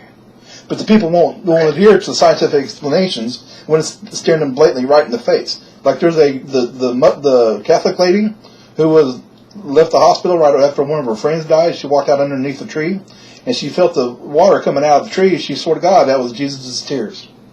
Scientists came up to her with a magnifying glass and said, "No, that's not Jesus' tears. Look, here's some bugs on the tree. They're urinating on you." The woman wouldn't, she looked through there, she'd seen the bugs, she'd seen the urine coming out of the bugs, and it was squirting out. Even with that blatant evidence right there in her face, she still decided to believe, against all the evidence that contradicts her, she still decided to believe that it was Jesus' tears. People don't want truth or knowledge, they want superstition and dogma. I mean, I can't, there are so many people who are delusional based upon their experiences. People go so deep to find something that's not there, but I do realize that if you don't go with obedience, you have what is called a reprobate mind. And a reprobate mind will have you saying and seeing things like that. See, you got to do this work. See, you can't play with God. You can't play with Jesus. You can't play with His life. Well, why not? You can't act like you're something that you're not. I can play with it all I want. He's a fictional character, and that's been proven. You're not being obedient to what you're hearing and what you're feeling on the inside of you, and what God is telling you, then you're supposed to have those type of things. It's called a reprobate mind. It happened to me. I've already had that. I've already been there. I was one of those people. You think, hold up. Let me tell you about me. I'm going to tell you exactly about me so you can understand this a little bit further. I'll put myself on blast so you can understand. During that trip of LA, I also went through a place where I said, okay, the Lord's going to bless me with millions of dollars. And I'm going to live a good life on a beach somewhere, and the only thing I do is have faith in it. Right? Okay, then you went out and you did the work, and now you live on the beach somewhere, and you're living a good life. And you don't give yourself the credit for it, you give it to Jesus. Not all. We're through this transgression, so I'm a nomad, so I don't believe in trying to get in one place and be stuck and be good. I'm cool. I'm going to continue to move forward and do God's work. But What I'm telling you is that was false. That wasn't a real sense of reality for me. It wasn't a real sense of reality. And it was because I wouldn't let go of something. And so the Lord allowed me to go all the way down to that point of me thinking that I'm about to get a whole bunch of millions of dollars for doing nothing. Well, his word clearly says against that. He says, "Things without works is dead." He gave me nothing. So his word is clearly goes against that. So I'm thinking that's what I'm about to get. Simply because I won't be obedient. Obedience causes us to be either in a good place with God or in a bad place with God. Well, yeah, the Muslims think the same thing, too. Huh? Muslims think the exact same thing, too. It's just Allah instead of Yahweh. We all have to be obedient to what we hear. We have to be. We can't think that I can just, well, I believe me, you are one. See, I don't believe this is separation. Well, you can believe whatever you want, but unless you show it, you don't know it. I'm completely... Right now I'm having a conversation with you that has been going on for how long now? Oh, shit, I don't know. 35 minutes because I love you, because I know that you're thinking incorrectly. And I think that I was thinking incorrectly. And I think that if you don't know that you have a you within you, a soul or a spirit within you, that's the only thing I need to have a conversation with you about, because having a God or no God don't even matter at that point. You don't even know you got a spirit. Well, no, I know people assert that I have a spirit. But I also know that scientists, the smartest men that specialize in the field of neurology, say there's no such thing as a spirit or a soul. Consciousness is not a spirit or a soul. Consciousness is the biochemical reactions in our brain. That's not what I'm talking about, dude. That's not what I'm talking about. That's exactly what you're talking about. You're talking about a spirit or a soul. When I die, it's done. When you die, it's done. Regardless of what you want to believe, it doesn't change the facts. Science doesn't care about what you believe. This is what science shows to be true. And whether or not you care about what's true is what the core... The core of the conversation is about what's true and what's not true. Is that right? Add me on Facebook and watch what happens in my life. Now, I'm glad things are good. I'm good for you, brother. I really am. You want to believe whether God is real or not? Add me on Facebook. Watch your life and watch mine. All right? My life's exactly where I want it to be. Right this second. God is in control now. God's not in control of nothing. Watch. God is in control. And you will hear this you can assert out of your head. God is in control. Well, I can hear the words, and they rattle my eardrums, and the words sink into my mind. But it doesn't. It's not going to change who I am. Because I'm not gullible like that, brother. You're talking to the wrong person. I'm not trying to penetrate. I'm not. Well, you're trying to. That's why you. I'm just some stranger Joe Blow in the middle of Oklahoma, and you're trying to instill your beliefs in me, and I'm not gullible enough to go for it. I'm telling you what happened to me. You're trying to instill your beliefs in me. I'm trying to get you to question the validity of your beliefs. Just like I do with Muslims and Sikhs. You don't need not to believe. I want you to question your beliefs. But you can't do that because that's the biggest sin in your book. And I've already told you that I'm questioning it, and I went to graduation. So what more do I need to question? I've already went to graduation. I graduated. Well, yeah, you're intellectually dishonest and lazy, basically. You intellectually dishonest and lazy. You've got all the answers now. You don't need to do any more research. You've stopped searching for actual knowledge. You don't need to worry about it because God's got your back. No, now it comes every day. Last night I learned from last night. Last night I learned the purpose of marijuana. I understand that marijuana was a herb god. So yeah, I do research every day. I study every day. Okay. Marijuana was a what god? Marijuana is man-made. It's herb god. It's not real. Oh no, marijuana's real. It's a weed. It's a plant. It grows. It's man-made. It's been around a lot longer than we have. It's man-made. Oh yeah, it's genetically modified hemp. Yeah, it's not real. Well, no, it's real. I've smoked pot before. Oh, I smoked pot before too. Yeah, it's. But okay, you smoked pot before, but you're gonna say marijuana's not real.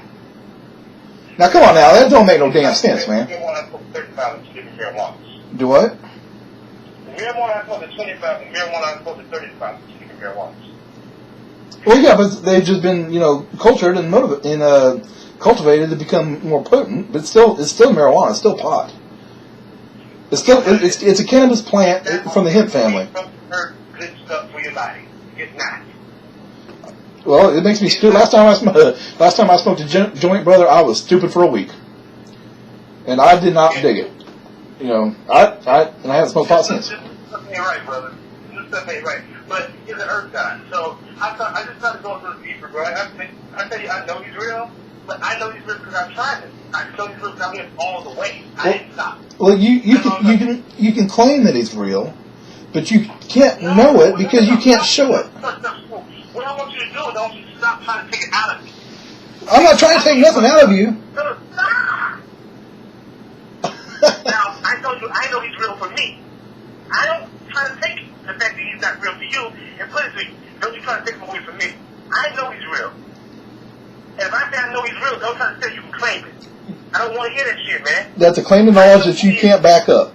That's the bottom line. That's a fact. I told you how I could back it up, brother. You what happened in my life. You gave me a whole bunch of empty assertions and coincidences. I used to do bad stuff to people. So you All changed. these things are no longer. So you changed because of Jesus. You think people can't change without Jesus? Bro, I tell you that people don't understand they need to change without Jesus. Because anything else I'm okay with being. It was never a problem with me being a homosexual to myself. I thought it was cool. I thought it was right. I thought it was who I was. Then you got sober and your brain chemistry leveled out and you decided that wasn't who you were. Is that what actually happened? I wasn't on drugs, brother. What are you talking about? You don't know me. You're thinking stuff that you don't know. But that's what you did to me 15 minutes ago when you said, you know there's a God and I know there's a God, but I don't... What? I said, the marijuana I told you 25 and marijuana I told you 35 are different. Yeah. I said that, right? That's what you said. But the gap between 25 and 35 is smoking that one. Oh, it came...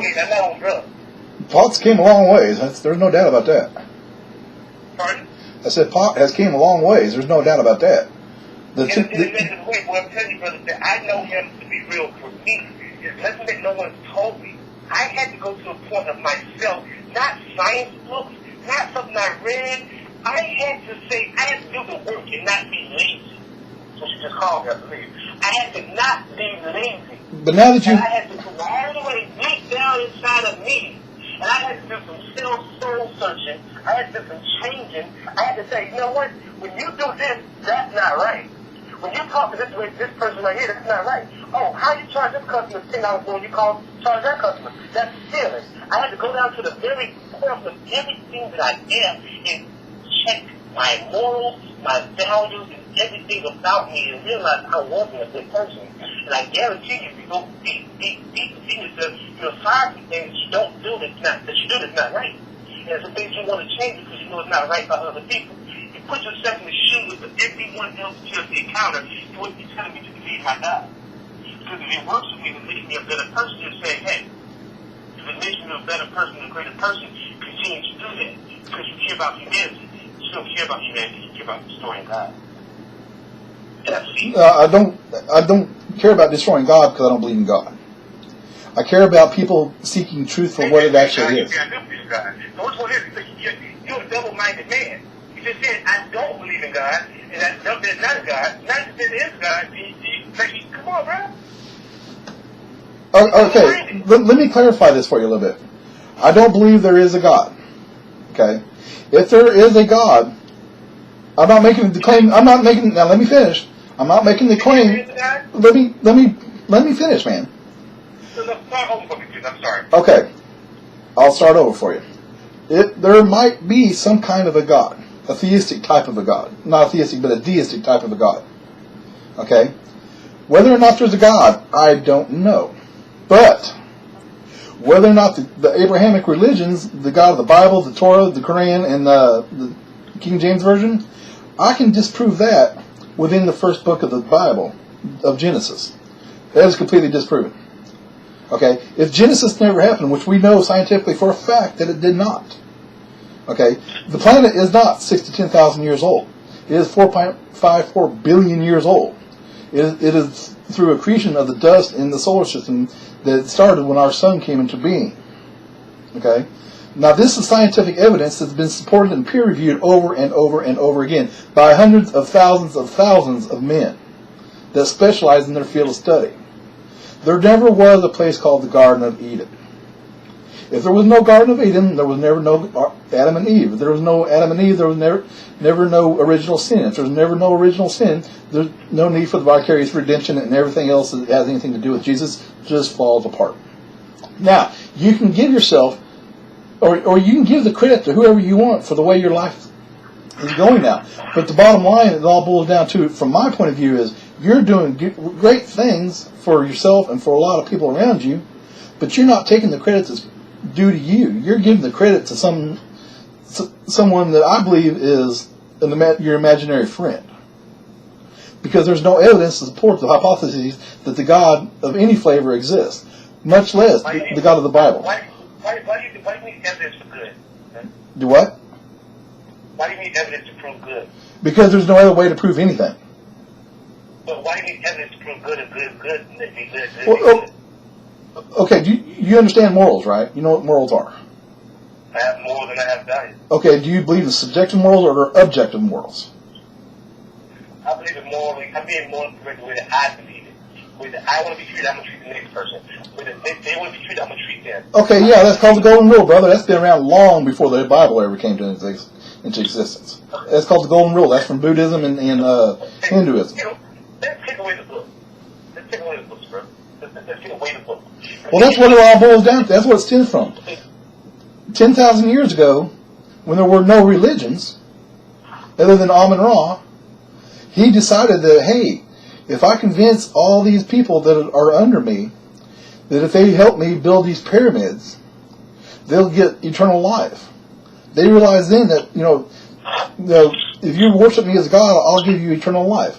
That religion happened the first time a gullible person met a con man. That's when religion started. And people have been duped for tens of thousands of years. It's not about religion. You guys stop going to the... I challenge you to do something. I challenge you to stop worrying about other people and worry about you right now. Well, no, I'm not going to do that because it's the other people that are affecting my life. Come on. You're telling me to stop worrying about other people, and when other people that believe in God are affecting my life, you can believe whatever you want. Keep it out of my face and keep it out of the education system. Because when you try to instill your beliefs through legislation... I'm talking about today. I'm not talking about something you can't change, bro. Oh, I can change it. I'm not going to sit by and just let it happen. That's how shit really gets fucked up. Bro, you can do about it anyway. You think you got control over that? Every time if I'm sitting in a restaurant and I see somebody bow their head... Why are you trying to bring out God? He's bigger than you. Jesus is way bigger than you. Prove it. Prove it. He's bigger than me. Give me any kind of piece of evidence that he's bigger than me. So if I prove that Jesus is bigger than you, you'll shut the hell up. You ain't going to. I can't? Nope. Okay. Then we can real simple. Well, yeah, you can. Simple little piece of evidence that this man actually even existed. First, show me evidence that Jesus existed outside of your Bible. And then, you still got everything ahead of you.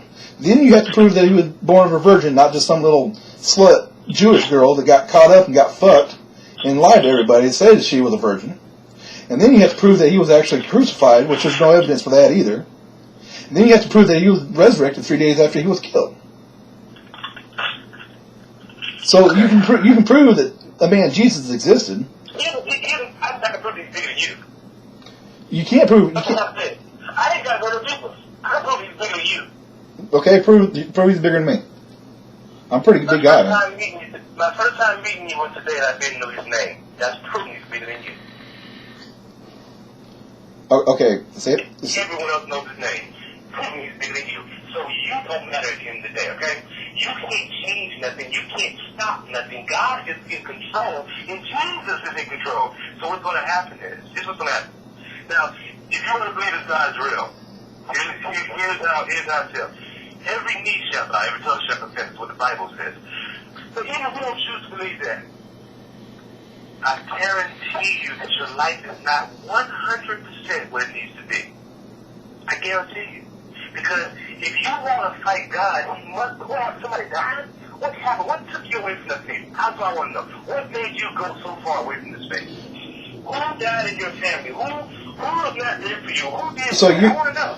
So do you really want to know? Yeah. Nobody died in my family. Nobody took me away from faith. What took me away from Christianity was knowledge and education. Knowledge. Do you understand that word? Not assertions, not presumptions, not superstition. People get the understanding, get the good thing. Do what? The Bible does say he who gets the understanding gets the good thing. Understanding is a good thing. I want to say that God is real, and the reason why I know is because He lives within me. Now, anything else that you may have, you can't bring it down. It's not going to happen. Well, even a million people thinking the way that you think, He can't bring down Him. So if you can't bring Him down, it means He's a lot larger than you. And anything that you can't beat, you'll eventually join. So I'll see you soon. And I know that you got to join it. I know that everybody will say it. I didn't believe it either, bro. I didn't believe it. But I'm back, and I'm so glad I'm back. I'm so glad I found the truth, because I didn't believe stuff like that. How somebody in the sky gonna do all?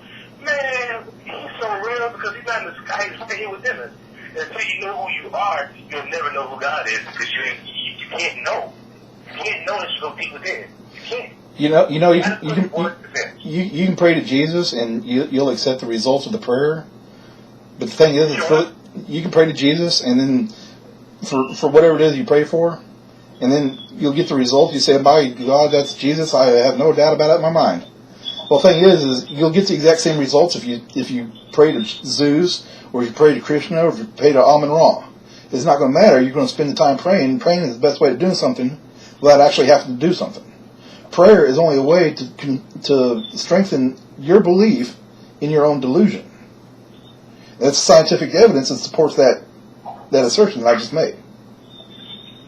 I don't like what you're saying. What you're saying is like Spanish right now. It's like I know it's lack of understanding on your part. No, I understand what you're saying. I think there's eventualities of it. Like I understand that you really believe this stuff that you're saying. And I understand why you believe it. I understand that. I get you. I think we get each other. I think you understand where I'm at. I think I understand where you are. Now, all we got to do is sit back and watch each other's results. I don't think there's much of anything else to discuss, because you are hell-bent on not believing in God. I'm hell-bent on believing in Jesus and knowing exactly who He is. So there's not going to be one of us who's going to be convinced otherwise. No, that's the difference. That's the difference between me. Tori, stop right there, Tori. Listen, stop right there. You said we're not going to be convinced otherwise. That's not true. All it takes for you to change my mind is the smallest piece of evidence. That what your personal experience is not evidence. I don't get that. I will not, cannot, and shall not give you that, because I'm not. Because you can't. I'm not the God. You can't. I am a God. I'm not the God. So I can't give you evidence on His behalf. But what I can do is I can say, "Hey, John, sit back, chill, as you've been doing." Yeah, sit back and chill and just keep on letting fucking Muslims kill people. Sit back and chill. I don't think you stop being so vocal about it, because you look foolish at the end. I will pray you stop typing on so many different pages, because you're going to look stupid in the end. In the end. And that's they can see behind you as you die. They can see how dumb you were. In the end, I'm not calling you dumb in that way, forgive me, but that's what they're going to think. Because once they see the truth, you have been so hell-bent about it not being true. But it's a facade, you're not understanding it. But the Lord wants to show it to you in a different way, and I'm sorry He's going to show it to you in this way, but it's going to have to be done. Oh, the threat of eternal damnation. I knew we'd get there eventually. Huh? The proverbial threat of eternal damnation. I knew we'd get there eventually. No, I'm not talking about, you don't be eternal damnation, but you can be a Christian. You can be a man of God. I'm not worried about that. Anybody who fights so hard against Him will come back and fight hard for Him, not me. Well, you know, I fought hard for Him, and then I got smart, and I wised up to the way the natural world works. Now you're going to go back. It's okay. I'm not going to go back. See, where do you got that crystal ball stash? Is that you got a crystal ball up your ass? Can you tell the future? I don't have a crystal ball, but I sort of tell the future. You know the future. Huh? You can tell the future. Oh yeah, I see a lot of things that's going to happen. Like right now. Okay, let me help you out. I don't have the keys to this place, right? And I haven't even done the paperwork. I haven't let people know my interest. I don't even have the money. But I'm going to own a landmark in Atlanta, Georgia within the next year. Probably way sooner than that. But I'm going to let you know that right now so you can follow me on my page and find out when I start to own this landmark. Once I own that landmark, you become a believer. How about that? Well, I know for a fact there's lots of different kinds of estate ran programs out there that you can actually own and purchase property with no money down. So I know about all that. There's lots of different ways to go about doing that. So here's what I do. I also make sure we pay purchase the cash. How about that? I'm not going to become a believer unless you can show me evidence. That's not evidence. I show you evidence of me purchasing a landmark in Atlanta, Georgia cash. Right now, I can show you my bank account. And I show you my bank account on this morning. It's got $6 and changes. That's all I needed. I can prove to you that I paid for cash. If I paid that thing cash and show it to you, you believe in God then? Nope. Because that's okay. Because that's not evidence of God. That's evidence that you know how to hustle. I don't have nothing. I'm telling you. No, you can see in the future. I don't know that. That is see in the future. Have you done anything like this in the past, man? Have I done anything like this in the past? Yeah, you've bought properties in the past, right? Oh, I've never bought a landmark. I've never bought a property ever. I never owned property. Ever in my life, I never owned one piece of property. Not one piece. I'm 38 years old. So, if God can do this within the next year, and He did it 1 year after 30, that means that something may be real about what I'm saying, right? Well, see, this is another classic example of Christian, manipulation. That you already know what's going to happen because you've already made the plans. You know what's going to happen. I can show you proof. But it's not proof of God, though. This is what you're not grasping, man. It's not proof of God. Proof of God. You think I see the future? I said I'm going to own a landmark in Atlanta, Georgia. That is a proof of the future. That's me seeing the future. Okay, go for it. So if I can prove that means that the Lord somebody had shown me at this moment right here. Well, I'm gonna make a prediction too. Here in about 9:00 here, about 10:30 or so, I'm making a prediction that this fucking breakfast burrito is going to come flying out my ass.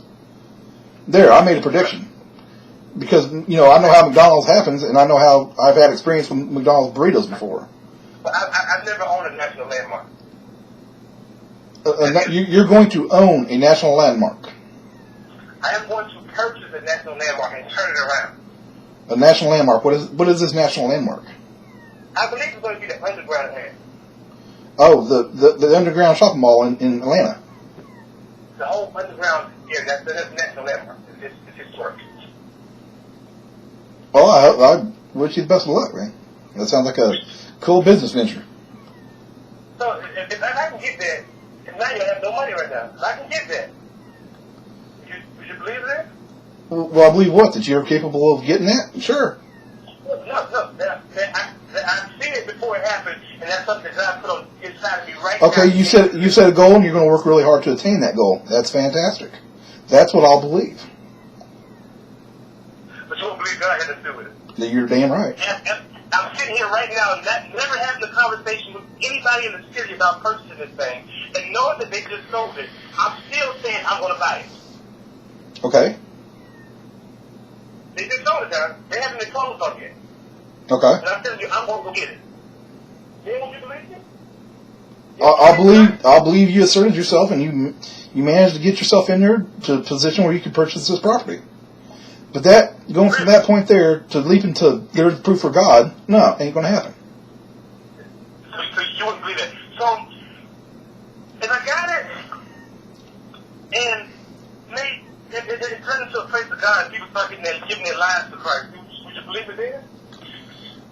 Well, I've seen lots of. There's a place here in Oklahoma City called the Jesus House. I've seen lots of drug addicts go in there and get sober, and get sober and straight, and give that, and claim that since they gave their life over to God, they got sober and straight. But I've also been in, AA program long enough to know that, giving credit to something that's imaginary is just as powerful as what the truth is. Lots of times, matter of fact, it's even more powerful than truth because it's based on emotion rather than evidence. And that's why religion or Christianity or anything like that is so powerful because it's emotion based and not fact based. So mine ain't based off that. Mine based off of who I used to be, like right before I got it. Like right before I got here, I used to do something I didn't really want to be. And I didn't realize that the changes I was making I wouldn't make the changes. Like literally the Lord would make the changes. The way that I got free throw was He would be feeling on my body. It wasn't something I didn't stop being homosexual because it's wrong. No, He would make me feel on my body, bro. Like I would feel like different. Well, I would literally feel lighter. I would feel cleaner and calmer. Like, oh wow, this is a different life for me. But in nature, there's just about every mammal has what we term homosexuals. Okay, it be it humans or dolphins or chimpanzees, bonobos, capuchin monkeys. Homosexuality occurs in nature. Typically not by no reason. Well, no, it's the biochemical makeup in the brain. Right now, going on with us humans is that even it's not about food. People wonder why so many people are becoming gay. Well, they're putting that to our food. Your grandkids are gay. This is gay. That's gay. And the Lord automatically says no homosexuality. So the government, of course, they will go against what they know is about to happen. So they try to turn everybody gay. See, what the government is doing, I understand the whole system. See, he's looking at this religious part of it. And I'm saying, okay, I'm looking at the religious part of it, and I'm looking at this country part of it, because if America... Do you know what percentage of Americans are actually gay? Pardon? Do you know what percentage of Americans are actually gay? No. It's less than 2%. I can believe that. Okay. Now, Christian or religious people are really fundamentalists, are really against abortion, right? Well, the thing is, if they're so against abortion, they should be, touting about the homosexuals because they can't have kids. Oh, you said less than 2%? Yeah. So let me ask you a question. Now, I found that to be very freaking awesome. Thank you for saying that. God, I should have thought of that. I should have looked at that myself. Let me prove diarrhea. Okay. If it's only 2%, why are you having such a big deal? Why is it a part of every president's campaign? Because, the reason it's a big deal in America, because we are guaranteed equal rights under the law. It don't matter if you're black, white, gay, Mexican, Hispanic, anything. It doesn't matter. We all have the equal rights. We have the right to marry who we love, regardless of our sex. Okay? But we are guaranteed... Just give them the rights and don't make it a big national television thing. But that's the thing, is they didn't give them the rights. They fought it tooth and nail. Black folks the right to live somewhere else. Give black folks the right to have... See, you know what? I can tell you real right here. Do you feel as if black people are being mistreated? I feel a lot of people are being mistreated. It doesn't matter what color they are. Now I ask you, do you feel as if the black people have had a major fight to be mistreated more than any other race? In a matter of speaking, yeah. Pardon? In a matter of speaking, yeah. The thing is when Rosa Parks sat on the bus bench, there was a reason she did that, because of the segregation. Okay. Before that, there were slaves. Let me go through my little thing here. Before that, the founding fathers, a lot of them were slave owners. Okay, the morality that they used to justify their slave ownership was from the Bible. Okay. I know that, John. Okay, morality, the morals of the day have changed. Okay, we don't have slaves anymore. We don't have segregation anymore. The only people now, laugh all you want.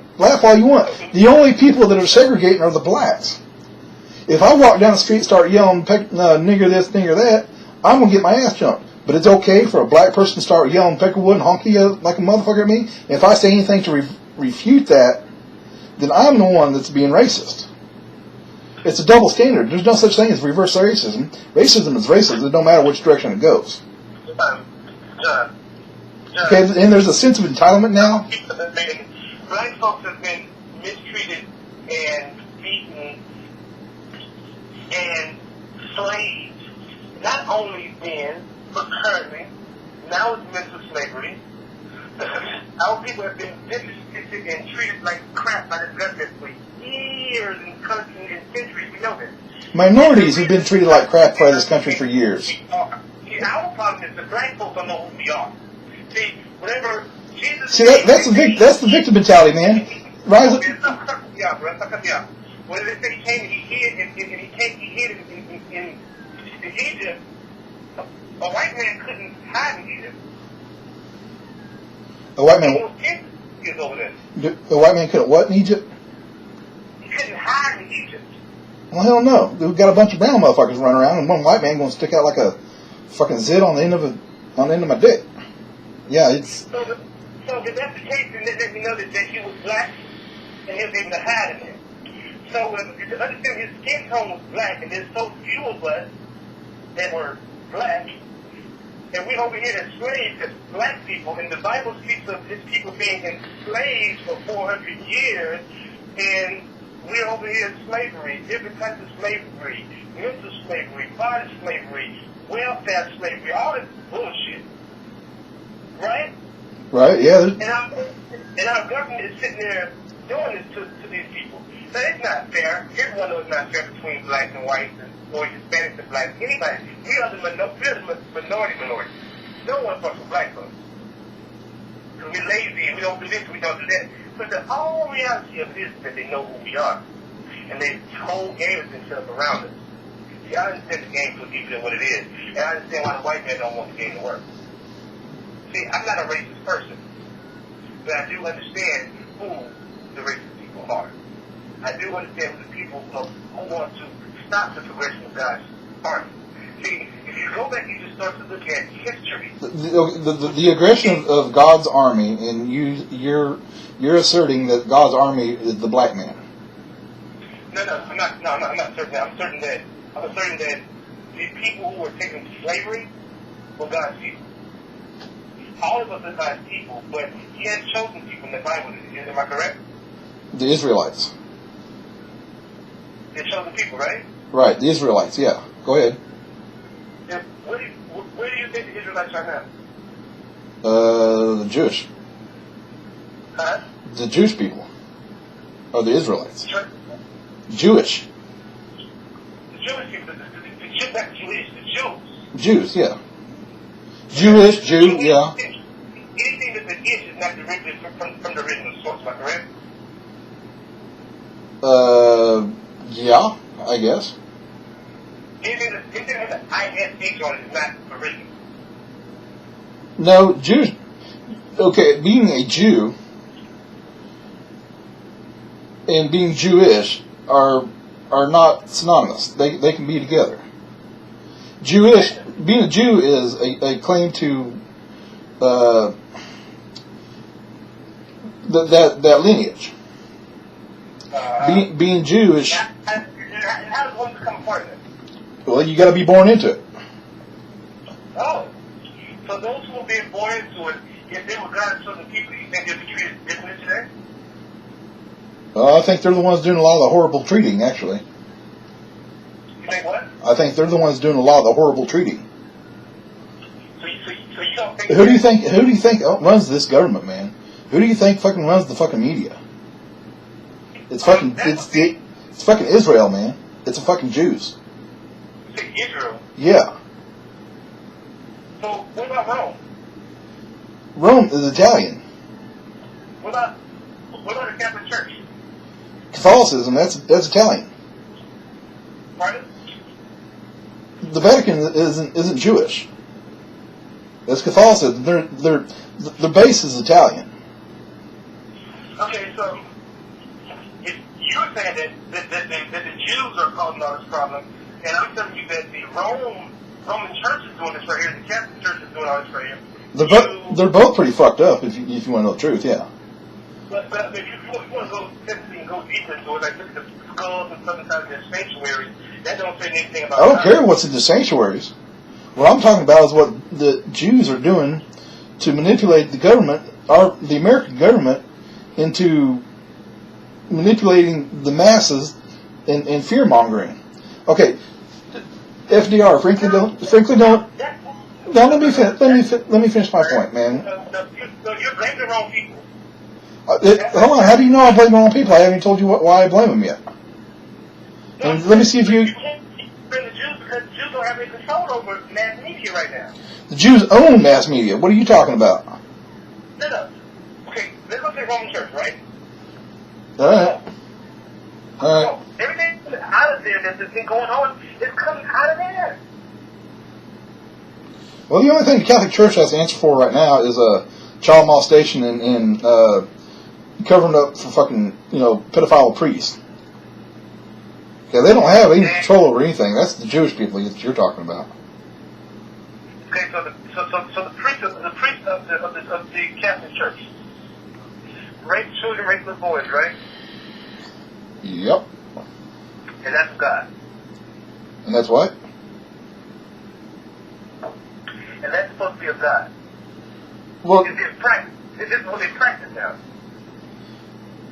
Okay, what? Whether or not it's of God, I sincerely doubt. It's people who claim the right to do these things in the name of God.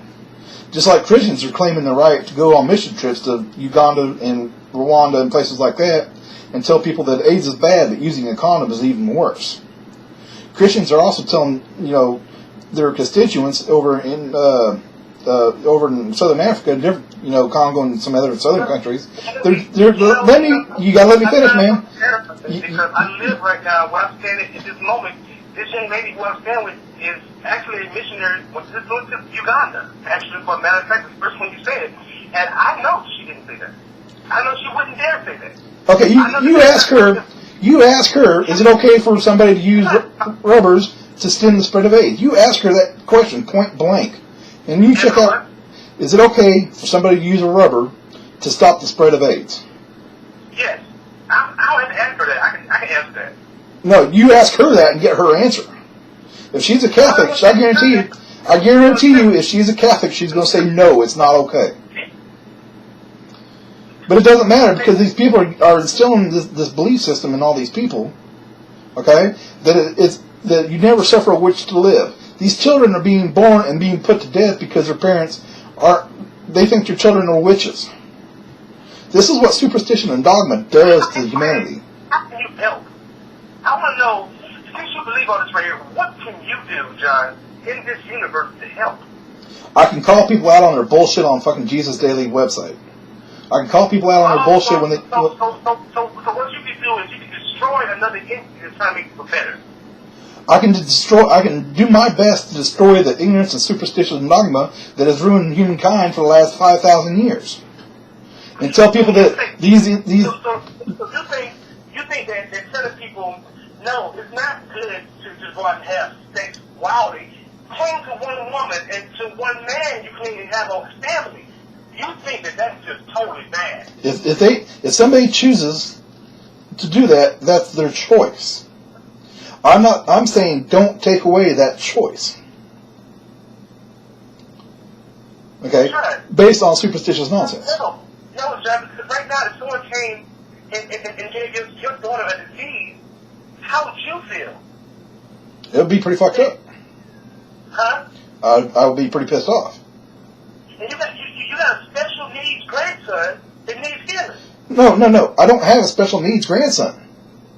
He has a speech impediment that is easily fixed with therapy. Is there any special needs to correct that? No, he needs about 2 weeks of therapy. Well, what's the problem? Get him 2 weeks of therapy because they couldn't say... Because his mother, I didn't get to raise my daughter. The woman who raised my daughter was 4 foot tall, 4.5 foot tall, weighed over 400 pounds, lived on welfare her whole life. This woman took my daughter from me. My daughter's name originally was Elizabeth. Okay? I mean, my daughter's name originally was Brandolyn. I told this woman that was getting ready to adopt my kid after I lost my parental rights to her in the state of Michigan, who took my rights because I was a father. They didn't care about my income or my stability or anything. I was the father fighting for my daughter. And because of the fact that me and the mother were no longer together, They terminated my rights. Now, I didn't know I had a kid till she was 2.5 years old. When I found out I had a kid, I spent the next 2 years fighting for her. I spent over $30,000 in courts, doing blood tests, this, that, and all the other, fighting for my daughter.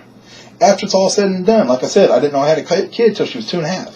After it's all said and done, they said, we're going to revoke your parental rights based on the fact that you didn't effect your parental rights within 90 days after the child was born. That's bullshit. Okay, this woman lived on welfare. They considered welfare more of a steady income than me being an assistant manager at AutoZone. And it was bullshit. Okay, just based on the fact that I was the father trying to get custody of my daughter. Now, this woman got to adopt my daughter, changed her. We were sitting around one day talking about names that they were thinking about naming her, and they mentioned the name of Elizabeth. I said that the name Elizabeth turns my stomach because it reminds me of a 5-foot black girl that used to sit in front of me in 5th grade that literally had Vaseline dripping out of her hair and used to mess up my homework all the time, and it pissed me off.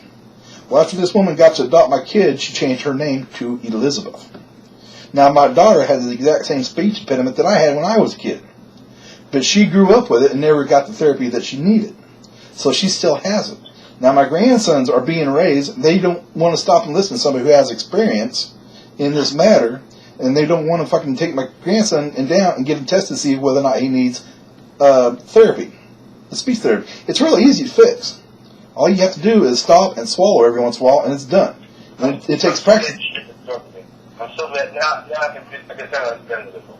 I'm glad you shared that story with me. I think that story was very deep and very needed. And you know what that's based on? That's based on experience and scientific evidence that speech therapy works. And there's not a damn bit of amount of prayer that anybody ever does that's going to change that. You can talk to him until you're blue in the face, and you say, Jesus wants you to get speech therapy from your grandson. That would probably work with her because she's a Bible thumper too, and she doesn't want to look outside of herself to see what nature is really all about. She's so busy worrying about what's going to happen. Your daughter's a Bible thumper too. Do what?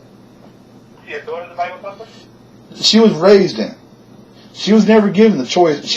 Her whole life, she's been told what to think. Nobody's ever taught her how to think.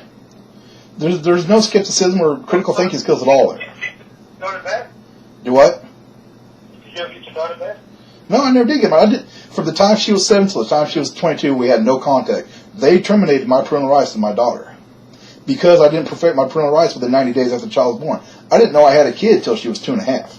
From the time I found out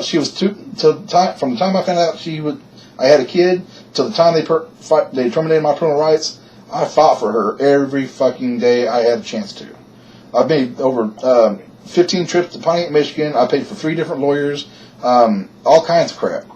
I was on national TV fighting for my daughter, and they had a national TV about fathers' rights and how they were being violated. And they actually did a short little segment on it. Remember Jack Kevorkian, the suicide doctor? Yeah, I literally met that man in Oakland County Court when he was doing the hunger strike. It's real funny because he's super smart, intelligent man. Okay, and when people are dying and they're in misery, and they decide that they want to go, they're done hurting, they're ready to die. I'm all for them, being able to end their lives if they choose to. If they're mentally capable of making that decision, I say go for it. Because I understand the pain of cancer. My mother just died back in April. I understand what the pain of cancer is all about and how bad it hurts. So I'm all for, if the person is, mentally capable of making a decision whether or not they want to end their own life, go for it. If you want to end your own life because your life's not working out very good for you, well, fuck you, pal. You're going to have to just deal with it for a while. But if you're in writhing pain, there's nothing nobody can do for you, and the pains and the pain medication is not doing anything for you, and you decide that you've had enough and you're ready to end it, do what you got to do, get on out. I believe that once it's time for us to go, we're gonna ride out of here regardless. It don't really matter. It's gonna be for us to kind of make that little sooner. I understand the pain, and pain is not good, and you don't want anyone to be in pain. But I just kind of learned that God is just such a powerful God that He can change something around in an instant. Yeah, that's what Mother Teresa did too, and she was a pathetic little dwarf from Austria. You know, Mother Teresa was not a good woman. She was a pathetic, manipulative old bitch that had nothing better to do than to make people suffer. She wasn't a friend of the suffering, of the people that were sick. She was a friend of poverty. She thought that poverty and pain and suffering brought people closer to Jesus. That's a fucked up little wench. And the fact that they gave her a Nobel Prize, that turns my fucking stomach. People have no idea what kind of a manipulative little bitch she is. She took money from fucking... A lot of things that we see, man, in this current world has been a total reaction to our government, man, our government, pluralized. And I'm starting to think, I've noticed so much stuff, bro, in my life that's not real, that I thought was real based upon our government and what our government has been taught and teaching us. Sure. So I'm starting to understand that a lot of this shit ain't real, and that's the reason why I went so deep with this religion thing, man. Like, I was like, well, shit, I just thought everything else. This right here, it's got to be one of them. You know what I'm saying? Well, it doesn't necessarily have to be one of them, but you have to do the legwork to figure out what's right. I need you to do me a favor. I need you to respect my intellectual properties enough to say that I'm not a fool, and if I've done the research for myself and I've concluded something for myself, that I am very well confident in what I've concluded. So if you would please stop demeaning the fact that I am very well educated and I do know exactly what I'm doing, and I'm not a fool. Well, you know, Steve, have you ever heard of the... I'm not saying that you don't know what you're speaking of. I'm saying that your experiences did not take you where mine took me. My experiences are so totally out, and I want to see the end results. I'm not telling you what you're saying is incorrect. What you're telling me is wrong. I'm not saying that. What I'm telling you is that I went to a different level to find my truth. And I understand that you don't believe that my truth is my truth. But what I can tell you is that I live this life. I live this life every day of my week. And not only do I live this life every day of the week, I'm going to tell you this right here, and I can't back this up any further, and you can't ask me for proof of this right here because I won't give it to you. I would never serve a God I couldn't feel, or I didn't know was there. Well, there's okay, right there's a big problem. Hold on one moment. And that's not based upon something I think, or something that I imaginarily would think. These are things based upon 100% knowledge that I feel. 100%, not something. Have I ever said that I doubt that you don't feel it? I have every reason to believe that you probably do feel it. But you're basing your beliefs on emotion rather than evidence. No, see, John, that's what you have to stop doing for me, because that's why I get angry. I'm not angry. I'm pissed off about what other people that base their beliefs on emotion do to this world. But John, I promise you it's not. John, I died today. John, I had to, John. John, I had to die today because I didn't know who I was. You know you ever heard of the man by the name of Stephen Weinberg? No, I don't take human shit, man. I don't. Well, that's the problem. The only thing we have is human things. That's all we have. You came out of one pussy to get here. You came out of one piece of pussy to get here. There was nothing So did you. else in your thing to get this motherfucker. So did you. That's the whole thing in this world with. So if you came to this world with one piece of pussy, there was never a book on the internet. You had to find your motherfucking way. Yeah. And you would not the words of nobody else but that woman who gave you life, and maybe their father. That would be all that you would take if there was no other resources. You would not know half the bullshit you know right now if there was no other resources, John. What I'm telling you is that you came out of that pussy alone, you got to go and find your God alone. You cannot go to a resource of a book or knowledge, science, none of that shit, because you are a human. You are a person. You have that brain, you have that consciousness for a reason. You just said you can't use the resources of a book. You can't use the resources of a book, but you claim Jesus. Come on now, man. No. This is what I did, John. I went into me. I left all this behind, including Jesus. I left it all behind. But you went back to it based on a book. Huh? But you went back to it based on a book. No. I didn't. I went back to it what I found was just me. Based on what you found, according to your emotional assertion, No, yeah. John. No. See, you continue trying to downplay what I felt or what happened. I'm not trying to downplay it. I'm trying to get you to look at what it, where your beliefs stem from. You've been done what I've done. I've done what you've done. I've done not believing. You've been a believer. You've been a Christian. I get it. But have you ever just said, fuck everything and everyone else and just went straight inside of you and figured out you for months? No work. I ain't going to work. I ain't going to school. I ain't going to play. I ain't give a fuck about my life no more. I want to know the truth. I left everything, John. I left every single thing. I closed my restaurant.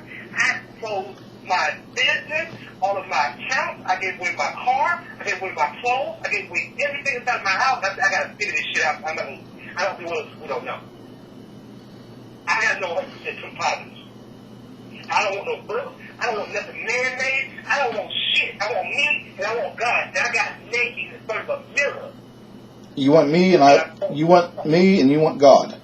And that's all there is to it. There's no chance. And I want to know who I am. That was my thing. I want to know who I am. I want to know why I am.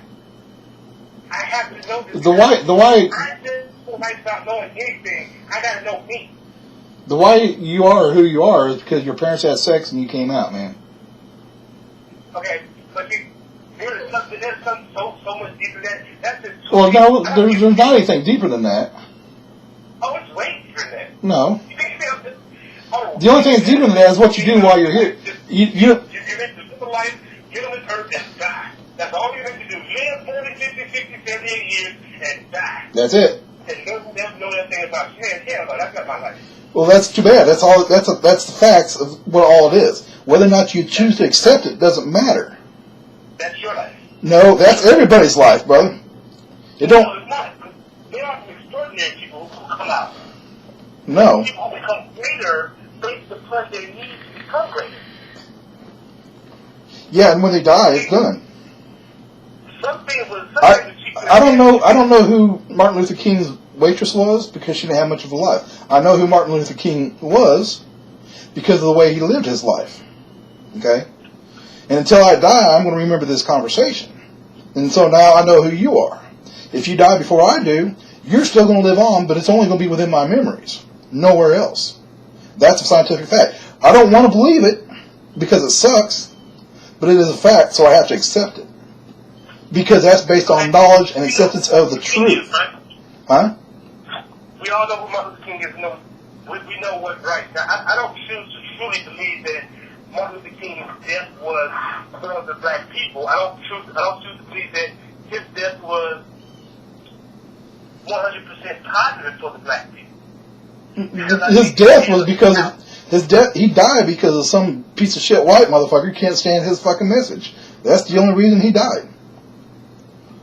Okay, who it was that talked this dude into doing this shit is still up. Is that the same reason why Jesus died? Do what? Supposedly? If we are to believe anything of the text, that would be the same reason why Jesus died. Well, no, first we have to prove that Jesus actually existed in the first place. Entered in the book. If we were to believe the text, I said that before we even started. I said, if we were to believe the text, that would be the same reason why Jesus died and the same reason why Martin Luther King died, correct? No, okay, we have evidence that Martin Luther King actually existed, and why he existed, and what he did when he was alive. I already know we got evidence of him. Stop that. I'm not going to stop that because you're trying to insert something that I'm not going to let you get away with this logical fallacy you're trying to pull. I'm not going to let you do it. This is a. If we have to believe the text, they don't die for the same reason. History repeats itself. It's not history repeating itself because we don't have. Okay, Martin Luther King died. That's history. We know this. Whether or not Jesus died, we don't know. Now, there's no evidence that he did. Yeah, it was. That's why I used him.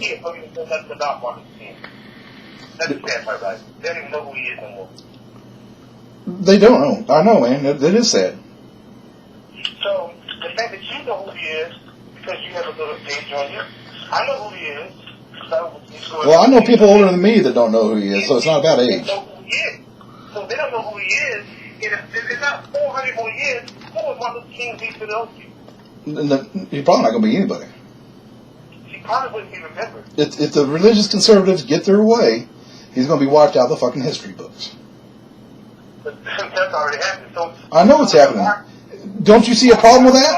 Art and education is already out too. No music, none of that stuff. Who are we if we're not creators? Well, we create art and music. They're taking music out of schools. There's no music in parts of Well, yeah, I know, because they want to take that stuff out of the schools because art and music actually teaches critical thinking skills. All they want is a bunch of fucking sheep running around with their willing to do whatever the hell the government tells them to do. Okay, so with that being said, if they're taking out your creativity, we're all creators. That's who we are. Like, I don't know what you do for a living, but I'm pretty sure you make something better. Oh, I fix shit. Huh? I fix that shit. I'm a mechanic. You're a mechanic. Okay, you are a creator. Well, You can make something fire.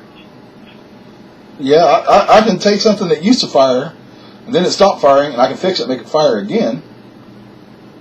But there's been much. You know what you are doing? I'm gonna tell you the type of God you are. You are a giver of life to things that's not living. Well, things aren't living. I don't give them life. They're mechanics. Actually, if it's not working anymore, it's dead. Well, it's pretty much dead to begin with. Even if it's running, it's still dead. But if it's not working and you get it and you bring back life to it, that means you brought life to it, right? No. That means I fixed them. Okay, you asked me a question and you won't let me answer it. Come on. I'd love to answer it. But you're not answering the question honestly. It doesn't bother me. Okay, if a car comes to me and it doesn't run, but it was running, that means it's mechanically unsound. It's not working the way it was designed to by us. At one point, somebody much smarter than me designed it in the first place to run. Well, something happened and it stopped running. I'm not bringing life to it. I'm just fixing the mechanical aspect of it to get it to operate the way it's supposed to, the way it was designed to in the first place. If that car was a human and you were a doctor, what would you be doing? Well, I'm not going to bring life to anything. If that car was a human and you were a doctor, what would you be doing? Any number of things. I could be removing a tumor. I could be sewing up a wound. I could be popping an abscess. Any number of things. No, I asked a silly question. Remove the car. The car is an inanimate object. Humans aren't inanimate objects. Pardon? I said the car is an inanimate object. Humans are not inanimate objects. We are animate objects. But if you want to take your perception, you want to take it, put it to the equivalent of a human being, you know exactly what I'm saying. I want to go further. Something I won't let your lack of intellectual property take me down that road. But you understand exactly what I'm saying, John. I understand what you're trying to assert, and I'm not going to let you get away with it. Bring things back to life. I help bring things back to life. We are all creators. So if they can take they have a class in high school that was called shop, which they will teach you how to fix cars. Well, sure. I was in wood shop. I made a really good looking chest top table out of walnut and maple. I created that table. So you created that. Right. Once we take away creativity from our people, we become nothing. Well, we'll become sheep that the government wants us to become. And creativity is stymied by religion. It is. This is the way it is, and there's no reason to question it. If you question it, you're going to go to hell. They try to stop the creativity aspect of. Get hell out of the picture. Don't give a stop this hell shit. It's fucking people like you up. Because you focus on hell because you know you're so wrong. I don't focus on hell because I know it's wrong. We know we're wrong. We know we do bad things. We've done bad things. We're not going to hell for those. According to you. Stop the shit. According to you. But just. No, according to me, we're not going to hell. According to me, the hell is already up inside of you right now. Yeah, according to you. Huh? According to you, there's hell inside of me already right now. I never told you that. Isn't that what you just said? I never told you you were going to hell. See, for one, I ain't got a heaven nor a hell to put you in. For two, I can't judge you because I don't know your heart. Because the Lord judges your heart. Well, the Lord doesn't judge anybody because He doesn't exist. You can assert that He judges my heart, but you keep making this assertion and you don't have any evidence to back it up. And it all boils back down to. I have evidence for my life. No, you have your. You have. And I've seen it just between. Tori, you have your beliefs based on your emotional aspect. You don't have evidence for your beliefs. That's not accurate. That's very accurate. Okay, you know what? Here's my belief about you. You were a sorry piece of shit father. That's why you were a piece of child. You knew that child was born waiting for 2.5 years. You took the motherfucker and you waited 90 days and got the baby when they had a problem. That's my assertion. That's what I believe about you. Well, then you're and I can. That's yours. No, it's not true. That's your assertion, and I can disagree with it. You can't tell me what's true about my life. I can tell you what your assertion is not supported by the facts and evidence. You tell me what I've been through. I'm not trying to tell you what you've been through. I have no idea what you've been through. But that baby was born day 45 from 2.5 years.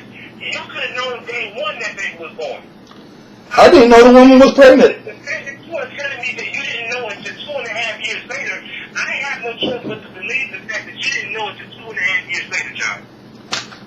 Just a second, Tori. I got it. Am I correct? Just a second, man. Somebody's at the door. Oh.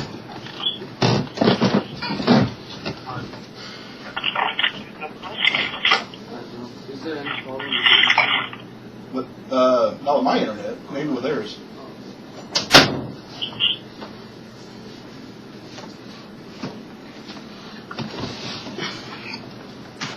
Well, me and the mother were together for about 2 months, and she got pregnant and didn't tell me.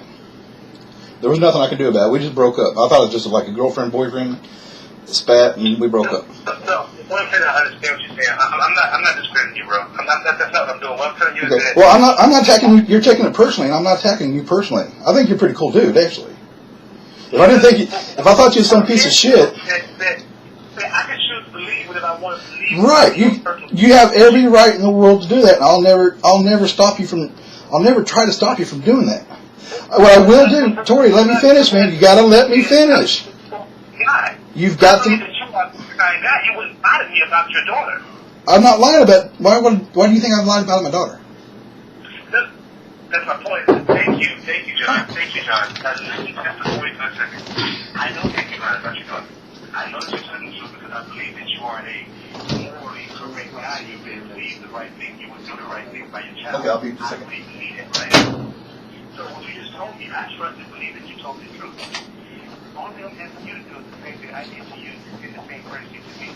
I have been down the rough road. I know that I'm not doing an imaginary friend. I know who my God is. I've seen him. I felt him. I know who he is. I know who he is, John. And I tell you, there's nothing that you can say or possibly do to make me go the opposite way because I died to myself and I went to a point, into a place where I demanded to see or know something or I was told it. I wanted to know that man. And John, I found out the truth. That's all I'm telling you. All I'm telling you, John, is that I'm not like most Christians that don't just read the Bible and sit in the house. As a matter of fact, I don't read the Bible much at all. I don't really. If I go to the Bible, like last night I went to the Bible for one specific reason. I said, Lord, I need help with something. And he took me to this place and showed me blah, blah, blah, blah. And I said, thank you. And I was telling I only know that one of those things that I need.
Yeah, that's my internet.